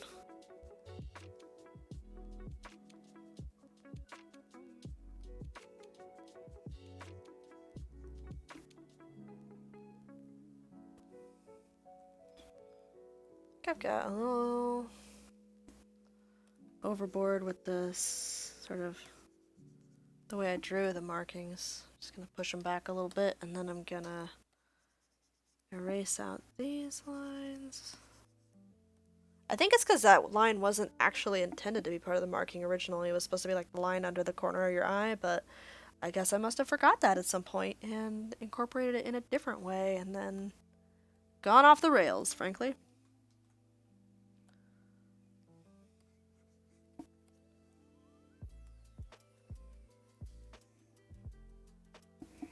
Just gonna add a little bit of color with this dense watercolor brush. It doesn't blend quite as much, so I mean, if you do it like a light touch, it blends a little bit, which is really nice. I love pressure-based dynamics.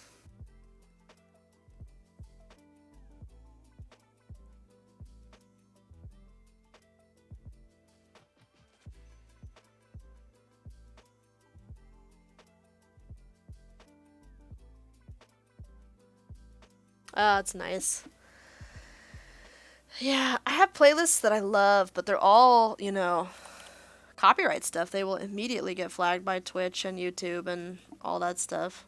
Like even this like Twitch soundtrack thing, which is supposed to be like, you know, free for use, YouTube flags it all the time. So like none of the when I upload these streams to YouTube, they're like, "Hey you." I mean, they don't take them down, but they're like, "You can't have monetization on your videos," which is fine. I wasn't expecting to. The YouTube account right now is basically just like a repository for these streams since they go away from Twitch after a while, like they just disappear. They don't store them indefinitely, which makes sense. They would not have room to store everybody's every stream indefinitely. Like I'm not disparaging Twitch for not doing that. I'm just saying like I kind of want to keep them around, so like that's just what I'm using the YouTube channel for, and I don't really need it to be monetized. Frankly, I'd probably prefer that it wasn't because I find the ads like super annoying. But then later on, if I start doing like tutorial videos or other stuff, like yeah, maybe I would like it to be monetized at that point. So I really just need to gather up some music that is royalty free that I can use and just have it on hand.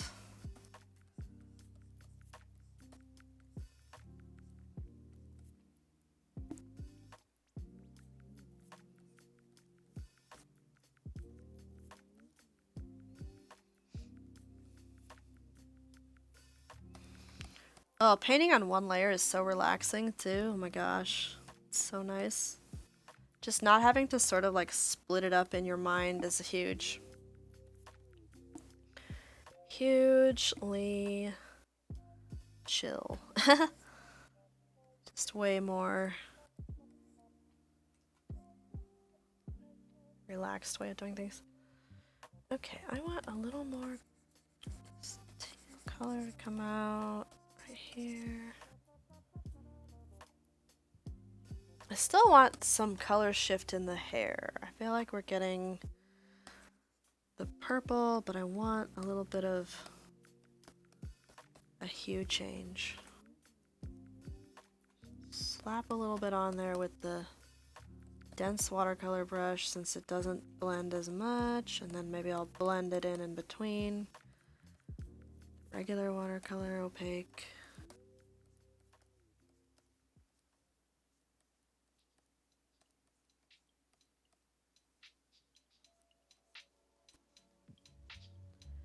A chill, handsome man for the chill stream. Yeah, darn Skippy. Oh my gosh, Tay, I'm glad you're here because I wanted to tell you that Nugget and I were trying to do some of the Dragon Spine content in Genshin the other day, and I ended up calling it Two Idiots on a Mountain because we are both so just ridiculously clumsy. It's fantastic. It's very entertaining. Like, I never watch my stamina, so I'm always like drowning in a puddle because I don't have the stamina to swim when I fall in.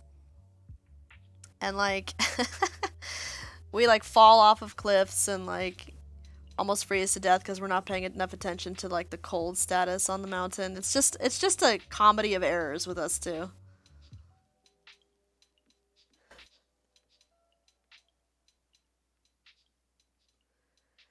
How am I liking Genshin? I am like really into it, and it's been really nice because I haven't had like a new game that I'm this like oh my gosh into for like a really long time, and historically never really been super into an online multiplayer game.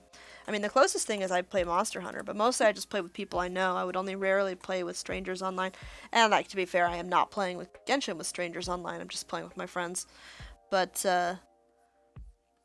I just don't usually go in for that kind of game, but I'm just really liking it. I'm really enjoying the world. It's like, I know somebody's gonna burn me at the stake for saying this, but like, I feel like it's Breath of the Wild, but better.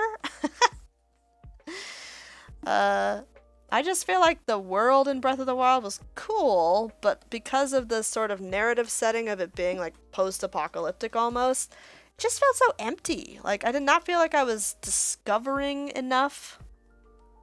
Like, there weren't enough characters, there wasn't enough, like, story that you were participating in rather than just, like, seeing snippets of, for my tastes.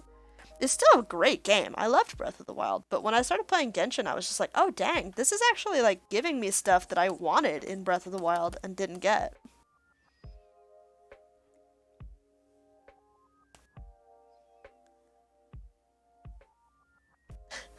Yes, Tay, we are very much enjoying Dragon's Spine despite the deaths. It's a very interesting area and it's chock full of things to like stumble upon. I am really liking it. And the deaths and the chaos and the hazards just make it more fun for us. Like when we're in total idiot mode, it's the best thing. I should totally play Hyrule Warriors Age of Calamity. It took the Breath of the Wild world and filled it up because past. Yeah, I've been very curious about that. There's a demo, right? I really need to like check that out and like try it because I get that feeling I would really be into that. Like I kind of want to be into the lore of the Zelda universe. I just have never like I like watched some videos it's about like the whole like weird branching timeline thing and I was like, "Oh my god." It's a lot. But Majora's Mask is one of my all-time favorite games. Like it's up there, probably top 5. So, I do love Zelda's franchise, and I've played a lot of the games, and like a lot of them are really dear to my heart. So I should give Age of Calamity a chance. Although I'm not buying any more games right this second because Monster Hunter Rise, that's what they're calling it now. Rise is coming out at the end of March, and I'm still very much obsessed with Genshin. So it's like all I play right now, honestly. And I play it like every day. I have not done that with a game in so long. They got me. They got me with all their free gems that I have to hoard for when Zhongli's banner comes back.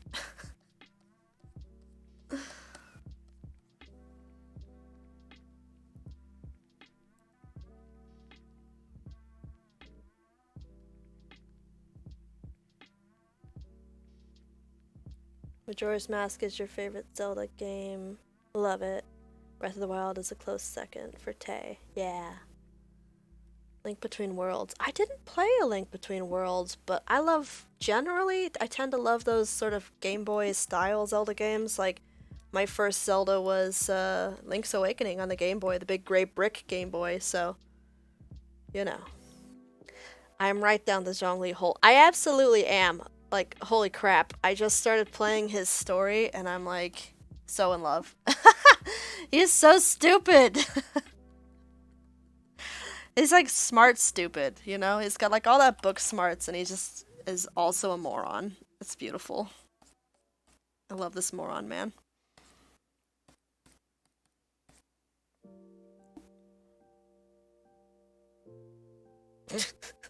Zhongli's story is so good, but damn, that boy is stupid. I'm so excited. I've just barely started his story area. Like, it's important to me to like do my commissions every day so that I keep accumulating gems so I can get the character eventually. So I've only been able to do like the first tiniest bit of his story, where like the bit about going to get the jade and stuff like that. And I guess I don't want to say spoilers on the chat, but I was just like, wow, there's something truly hilarious about just going shopping with this idiot.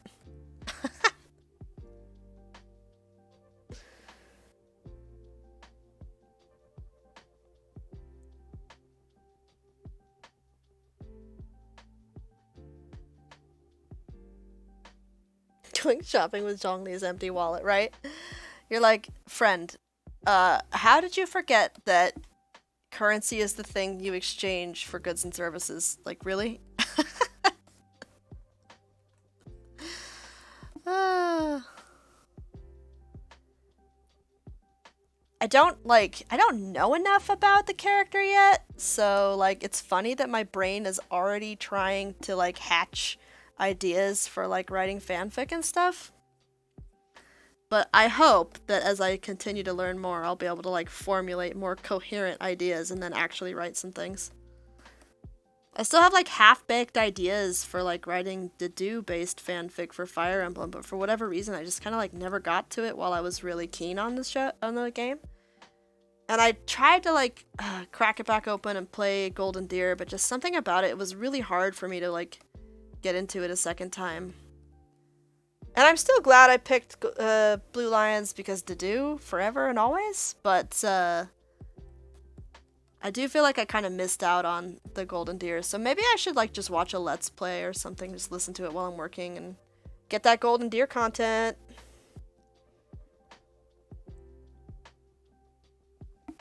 Or, you know, who knows? Maybe I'll just get a wild hair and one day I'll just be like, I am now completely back into this and playing my other playthrough. I mean, it'll be around, and it's gonna be a few years before the next core Fire Emblem game, I'm sure, because they don't release that frequently. So I'm sure there's time. And they, like, I feel like the fandom just stays and stays, right? Like, it's been a really long time since Three Houses came out. But I still see, like, really frequent content come up, so. It's like, no worries, I guess.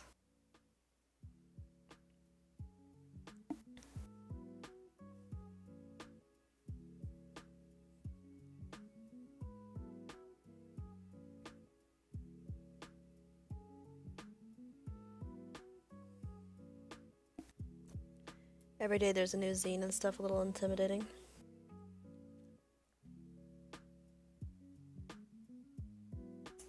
Yeah, it's hard to keep up, isn't it? Like, sometimes I have ideas for like dorky little comedy things, and like, but I get self-conscious about drawing in like a derpier style, just for the sake of doing something really quickly for the humor. But that's a shame because like, I don't know, I appreciate everybody else's stuff when they do that. I don't know why I like have a really hard time believing that if I do that it'll be appreciated. I just have like uh gosh, what do you call that? I don't even know. It's like a word for these sort of like wheedling, needling little fears in your brain that kind of try to keep you from stuff, I guess.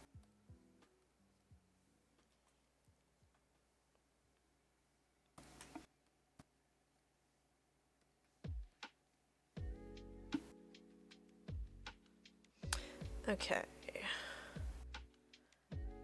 Going to... I don't like a white background. I really don't. I'm gonna try and put something in without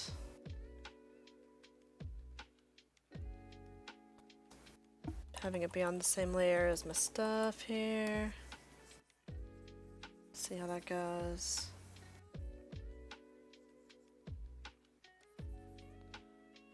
I gotta remember to put the orange in. I keep saying I'm gonna do that and then I don't.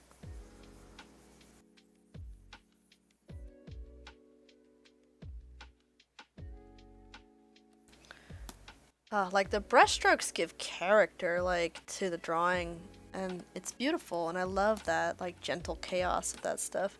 So why, when I appreciate it so much, is it so hard for me to, like, commit to it? Forcing myself. Forcing myself to be okay with it tonight. The power of chill vibes compels me. Oh, no worries. Let's Plays are cool. Like, I haven't watched a whole lot, but whenever I do find, like, an entertaining one, it's, like, it's really charming. Like, there's a guy who does, like, just tons of Pokemon ones on YouTube, and he's so funny because he's, like, a super bro-y guy. Like, his voice and his mannerisms and stuff are just, like, super bro-y.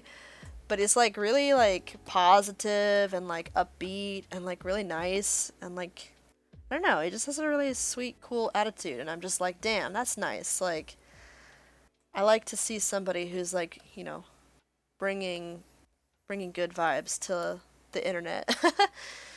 So I watched a lot of his stuff and he did like randomizers and the kinds of chaos that would happen. Also it helps that he's like a bug trainer guy. And I love bug Pokemon, so I was like really enthused to see somebody like do bug locks and things like that. I was like, heck yeah.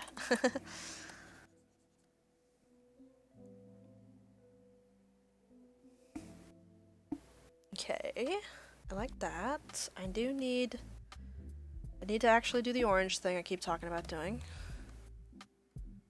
Just get up here. Gonna kind of creep up on this color. That can be really good when you're kind of like trying to introduce another like radically different color, is like you don't go full saturation, you kind of like work your way up into it.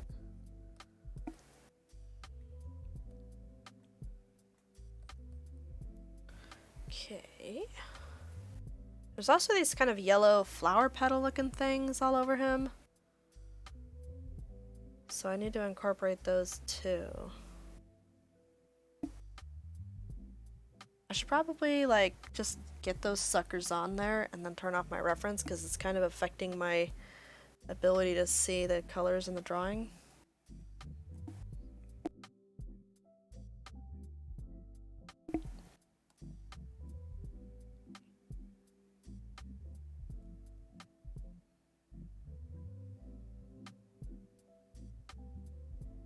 That's right, yellow. That's what I'm doing. I was like, what? Just had a total like brain reboot minute. Second. Okay, so there's like these little kind of flower petally things. I could use like a stampy brush, but like I should try them sometime. There's something about them that like when they're actual like leaf shapes and stuff that just feels sort of cheesy somehow, and I end up liking when other people are using them a lot of the time, but again, it's just that weird like double standard, I guess, kind of thing I have for my art where I'm like, ah, it's gonna look bad if I do it.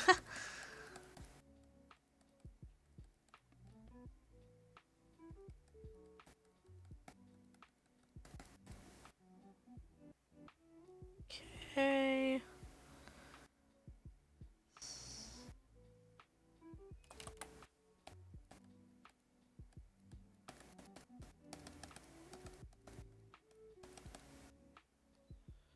Yeah, once you kind of start to get that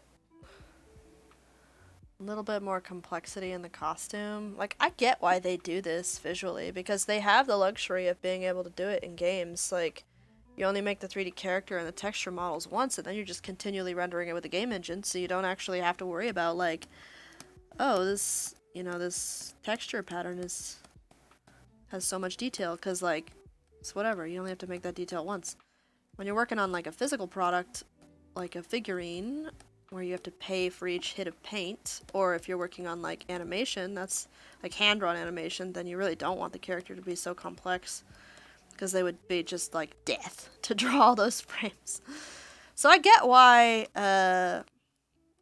game characters really take advantage of those features of the medium, because they can, right? And why wouldn't you? Like, you really have this opportunity to really like have this elaborate character design that you would not be able to get away with in a lot of other types of media. So yeah, go to town. But then when you're trying to like hand draw it later in various poses, you're like, yeah, this is the downside. Like, talked up how great it is that they're able to do this thing, but I will suffer for it.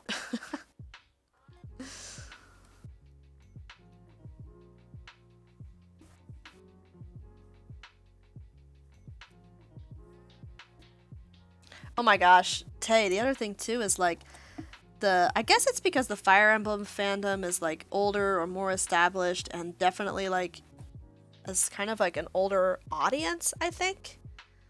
Like more really experienced artists are in the Fire Emblem fandom than I would say Rune Factory. And Rune Factory is just a smaller fandom overall. So like the frickin' quality of the art in Fire Emblem fandoms is just crazy.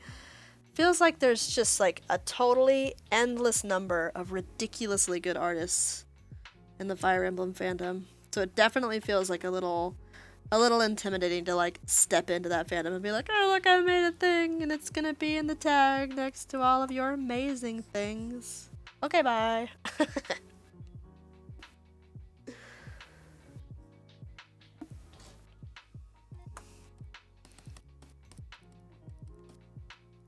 But you know what else? Like, so far, I felt like the Fire Emblem fandom has been really sweet. Like, I always talk up the Rune Factory fandom as being like the nicest fandom and everybody is so chill. But honestly, like, the Fire Emblem fandom is more chill than I expected also. Like, everyone's been really cool to me. The people that I have interacted with them. I'm a little bit of a gremlin online. I don't always interact. But the times that I have, the experience has been good. Alright, get out of here, reference. Okay, we got a little bit of costume detail on this here layer. That's good. That's what you break up layers for, so that if you need to make changes, like, you don't have to go around these little details. But for the big areas, I want it on one layer. I want the variation. Oh my gosh, I just realized. It's like 9:48. I gotta wrap it up. Gotta wrap it up soon.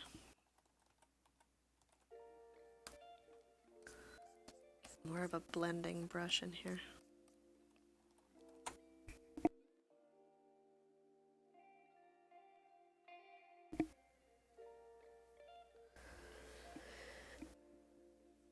Taste is very different than the RF fandom where everyone knows each other. Yes, absolutely. We are such a small world.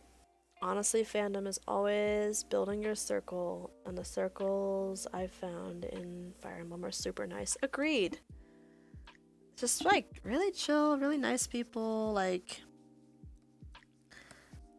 there's like, I think it would be easy for people to get kind of up in arms, like they sometimes do in other fandoms about other characters. Especially because the Fire Emblem characters, like, they're not pulling punches. These characters have, like, major, major flaws that could be, like, really, really off-putting to people. And yet, like, I don't know, people just seem to coexist really nicely and not really bug each other about that stuff.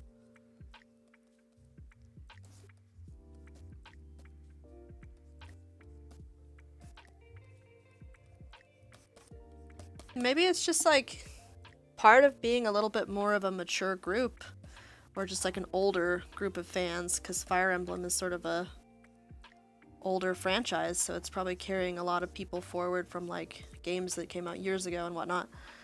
It's just like having this sort of live and let live, like learned attitude through like life experience or whatever.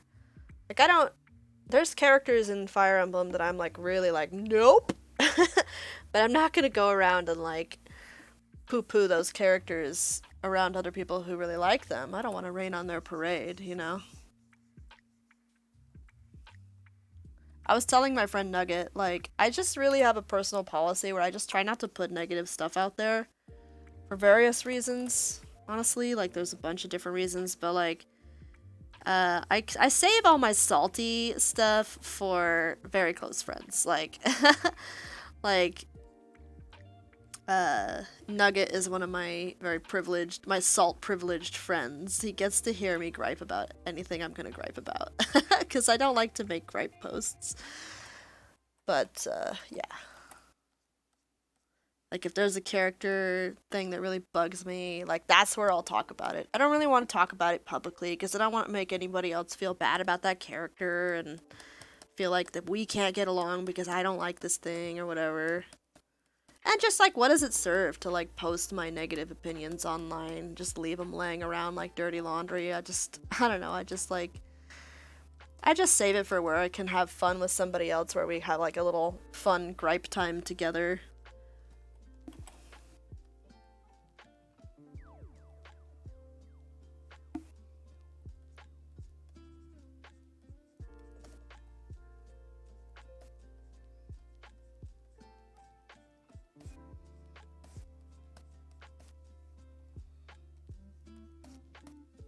Alright, I think we're pretty much there. The last thing for me is I need a little something to bring all the color together.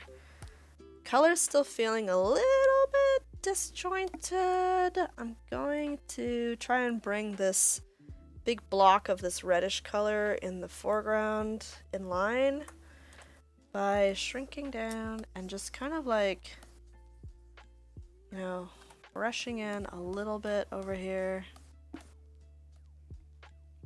It's gonna kind of give it a sort of a foggy aspect, I think. Maybe I should do this with the airbrush.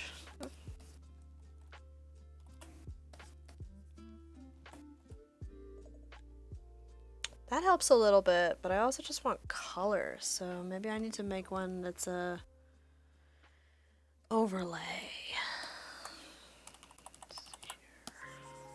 Nope.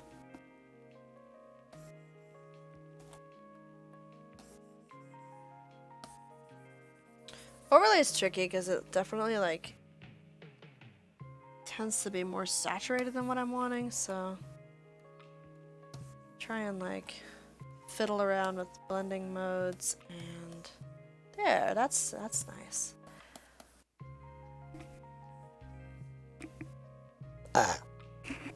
Oh my god, I tried to mute my microphone and I think I failed and just burped. I apologize.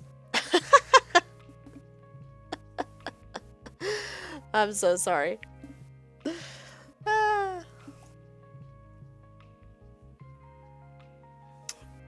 Or do I mean you're welcome?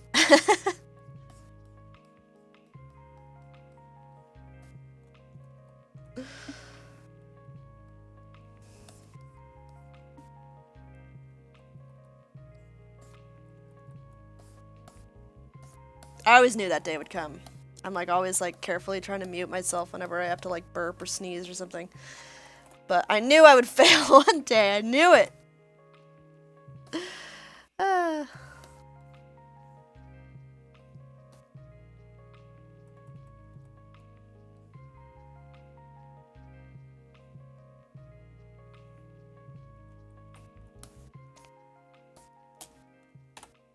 Okay, you know what I want to do? I want to just get a little tiny bit of like dark color into the silhouettes to kind of like make sure. What is this tool I have accidentally triggered? What are you? Decoration tool. Definitely not what I was going for. We have hit, it's late enough, I'm tired enough that it's like we've hit the silly hour. I can't properly mute my mic and belch. Off the mic, I have no idea what tool I'm selecting. It's just all downhill from here, you guys.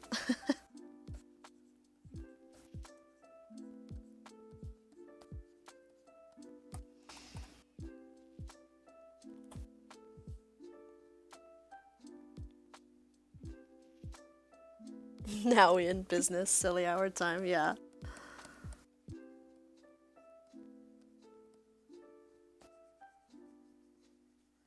I should get Nugget to stream the Dragon Spine content with me, and I'll just like label the video "Two Idiots on a Mountain." It'll be great.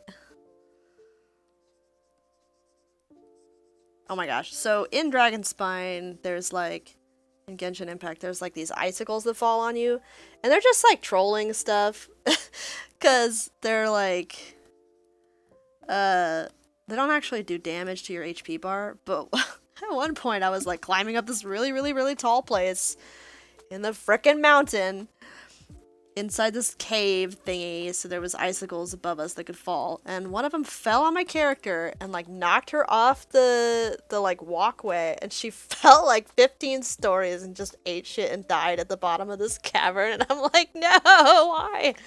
Killed by icicle, and there was nothing I could have done. Like, it just came from off camera and just smote me. What terrible luck.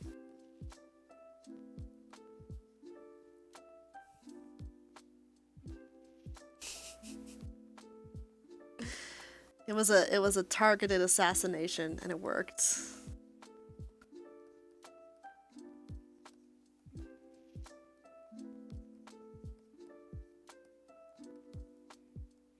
I don't think they expect the icicles to kill you, but that's my luck. That's my experience. Okay, that feels a little better. We're getting a little bit of like this shift as you get toward the like outer silhouette part. I kind of want to bring that a little bit into his skin tone on the arm here. I'm liking this, you guys. This is nice. This loosey-goosey style is working for me today. I'm feeling like relaxed enough that I'm not panicking about it in the back of my mind. Targeted by the mountain, right? Just got.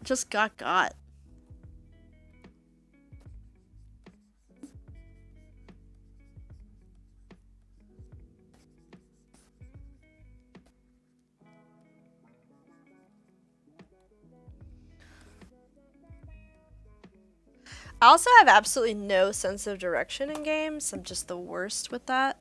So what'll happen is Nugget is like my seeing eye player. He's like, there's a chest over here. Look over here, and I'm like, where are you? And then he'll just like stand on top of the chest as like D-Luke or somebody and just hop up and down over and over and over again until I finally see him. It's gonna be so dorky if we do stream again.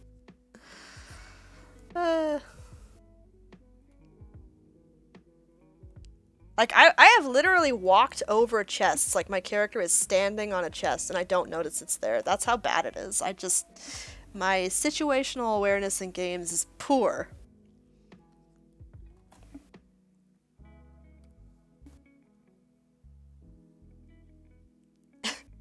Chest blindness, a fatal ailment. Yes.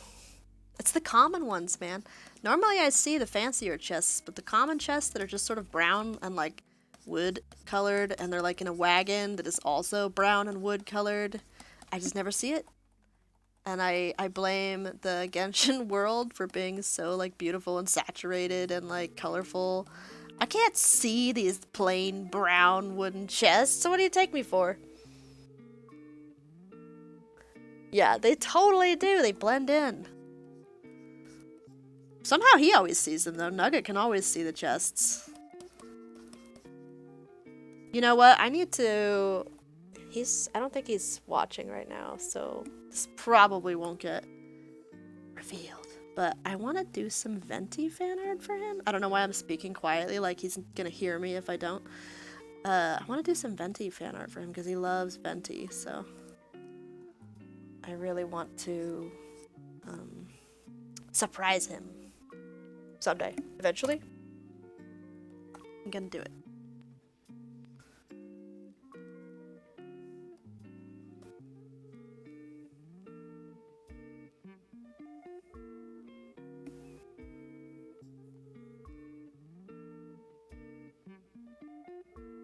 Oh, I just saw your message, Jordan. I was busy being Genshin obsessed. Thank you so much. I'm glad you think it looks pretty. I'm liking it too. I'm feeling pretty good about it. I still feel like I need some kind of color adjustment on this background area. Just not getting the variation I want. But I do like creating that little gradient at the bottom of the image has helped a little bit. So I think what I'm going to do is create an overlay layer. And I'm going to get a big airbrush. That's what I'm going to do. You know, using Procreate a lot, because Procreate does not have a gradient tool, believe it or not. It's kind of a weird thing about that software. Is I just got really used to like, ooh, whoa, whoa, what was that? I like that. Happy accidents. I just got really used to like painting in my own gradients here and there, like when I needed them, because there is no like auto gradient tool in Procreate. And now I just kind of prefer it that way. Like you have so much control, you get a little bit of like personality to it, like it's nice. Okay, we're gonna give this a little bit of like just a little overlay pizzazz, I guess is the word I'm gonna use. Okay. Just gonna get a little more color. Oh boy. That is the weirdest shortcut to me. That, like, just rotate in one direction. You can't rotate back the other way. Thing that this software does is very strange. Just gonna get in there.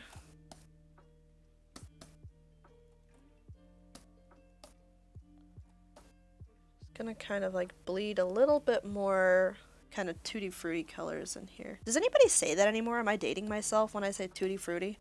I feel like nobody says that. But y'all know how old I am. I mean, I put my age up in places. I'm in my 30s, man. Thank you, Tay. I think that this is helping it. I do. I like the color variation. What can I say? Kind of a trick I learned from an artist on Twitter to just like get an overlay layer out and just kind of go crazy a little bit at the like he does it more like at the beginning when he does his thumbnails like on black and white, but I do not like working from black and white to color. If I'm gonna do color, I want to do alla prima basically. So it's more like a adjustment somewhere in the process, and at this time it's at the end of the process. Remember how I was talking earlier about how my process is not consistent? This is kind of what I mean. Okay, let's see here. I just need to find a little bit more.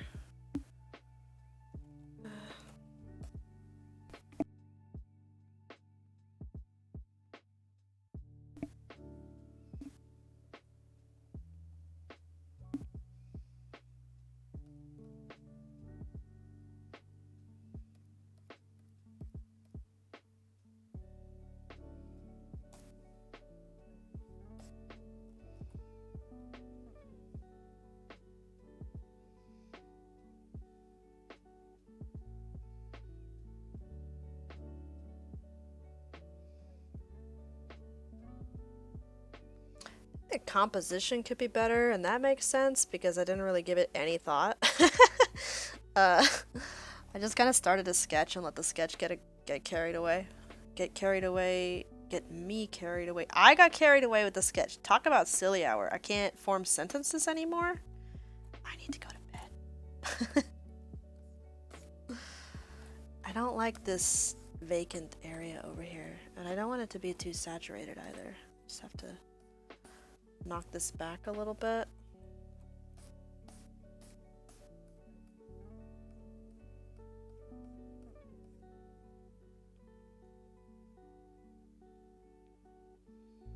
It's too much. It's too much.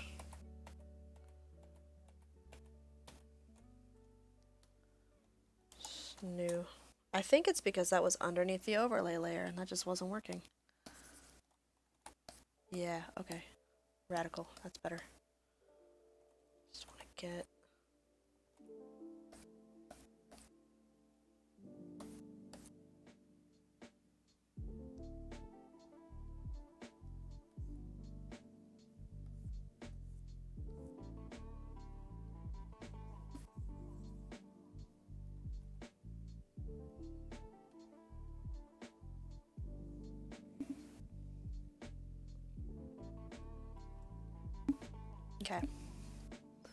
This is the part where I just go crazy with layers. I don't know why I do that.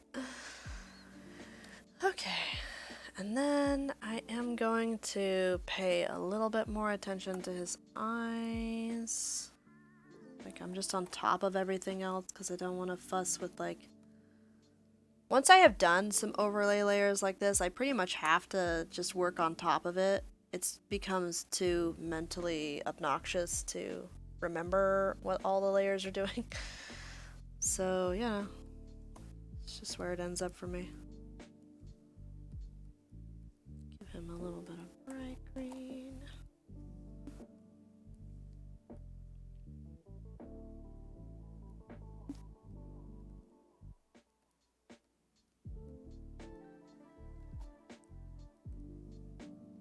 Yeah, that's better. Get down here with this color. I do feel like so last year my sort of art resolution was to just keep drawing in color. Just like, before last year I was pretty scared of color. Like, I would sometimes do it like a little bit, but in general I just was not comfortable, and I let that sort of stop me all the time. But this past year, I've been like really committed to making most of the things I make have color or are in color.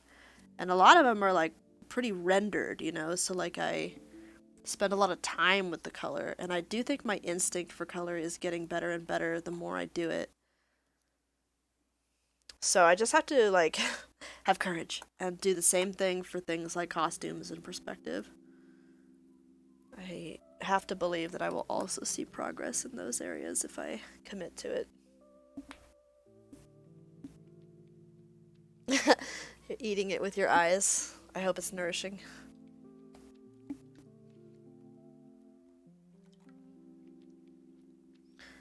I personally am not a humongous fan of the super duper popularity of chromatic aberration in artwork these days. But I do like to put a tiny bit in the eye highlights. That's something I've been doing lately. I like to just put a little, tiny little slivers of really intense chroma in the eye area to just sort of subtly differentiate that part of the piece. It's this sort of optical color mixing that happens when you put things next to each other without actually mixing them and blending them together. And it has like this almost vibrating feel to it. And I think it's so cool. And I really don't mind incorporating that. I just personally am not a fan of taking the entire image and shifting it sideways with the chromatic aberration. I think it's like a little overdone right now with a lot of art, and I don't want to do it. Some people use it really well, and it's like very beautiful. But it's become so like popularized that I feel like a lot of artists are just kind of slapping it on there and not really being as thoughtful with it. So that kind of approach I don't care for so much. But I like to do just the tiniest little touch of it in the eyes. Okay, I should probably sign this and then sign off and go to bed because I am sleepy and I got work in the morning. Okay, I like to sign on top with a... Also, I have what you might call bold, I'm going to call it reckless, tendency when I work in Clip Studio to just not save my work until the very end. You'd think I would, like, know better, but here we are.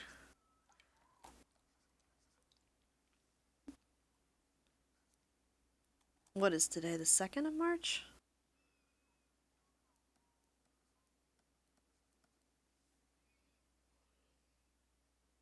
Yeah, I'm liking this. It's good.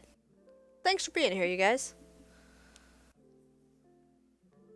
Do I do commissions? I do sometimes. I don't feel very confident about commissions. Like, it's weird. I feel confident about the sort of businessy side of it in a way, but like, I get really anxious because I don't want to disappoint people who are paying. So the art process of commissions is really challenging for me.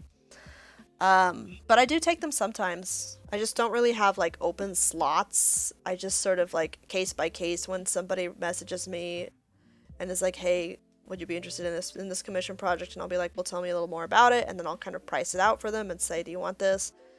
But I haven't really done it like a lot of artists do, where they're just like, commissions are open, and this is roughly what they look like, and I'll just take a bunch of orders and then fulfill them throughout the next few months. Like, never done it that way. I don't know if I could, honestly, but doing them here and there is alright.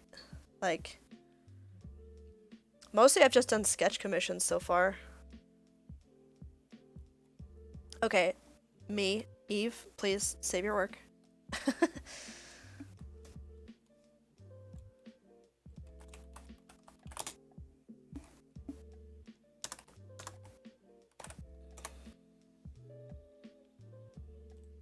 Okay, next, I'm just gonna make a little throwaway layer that's for writing the final plate of the stream. This will be like the Twitter post image.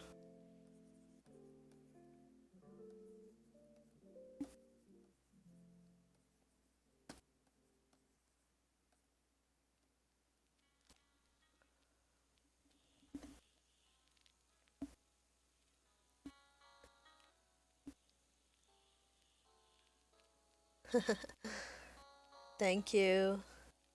Glad you guys like it so well. Yeah, Jordan, if you want to do a commission sometime, just message me. It's kind of like I said, it's just case by case. It depends on the project, like, and what else is going on with my life and what the bandwidth is like. And, yeah, I don't really have like a standard format either, is the tricky part. Like, I don't feel confident about commissions because I swear to God, I'm a different artist every day. And I don't feel like my work is super consistent, so I feel really self-conscious about, like, having people, like, commission something and they expect it to look like this, but then it comes out looking like that, you know? But I'm pretty chill with doing sketch commissions because I feel like my sketching style is consistent enough. I just get really nervous about doing, like, full color commissions. But hey, if you end up wanting one sometime, just feel free to message me. I might be able to, you know, like, you know, muster up the courage. I mean, I gotta get used to it sometime, right? Like I should. So it would be good practice. Oh, you're sweet. Yeah, most easy to please. That sounds nice and chill. Alright, you guys. Thanks so much for being here. I really appreciate you. I really enjoyed chatting with you and laughing and just goofing around. Thanks for just liking me in spite of my silliness and whatnot and burping on mic. I'm never gonna stop, like, laughing about that, I swear. Yeah, thank you for the chill time. Have a great night, and I will see you guys next time. Really, really loving these streams, so thanks again for being here to be the other side of this equation. Yeah, you too. It's good to talk to you again. Alright, you guys. Have a fantastic night.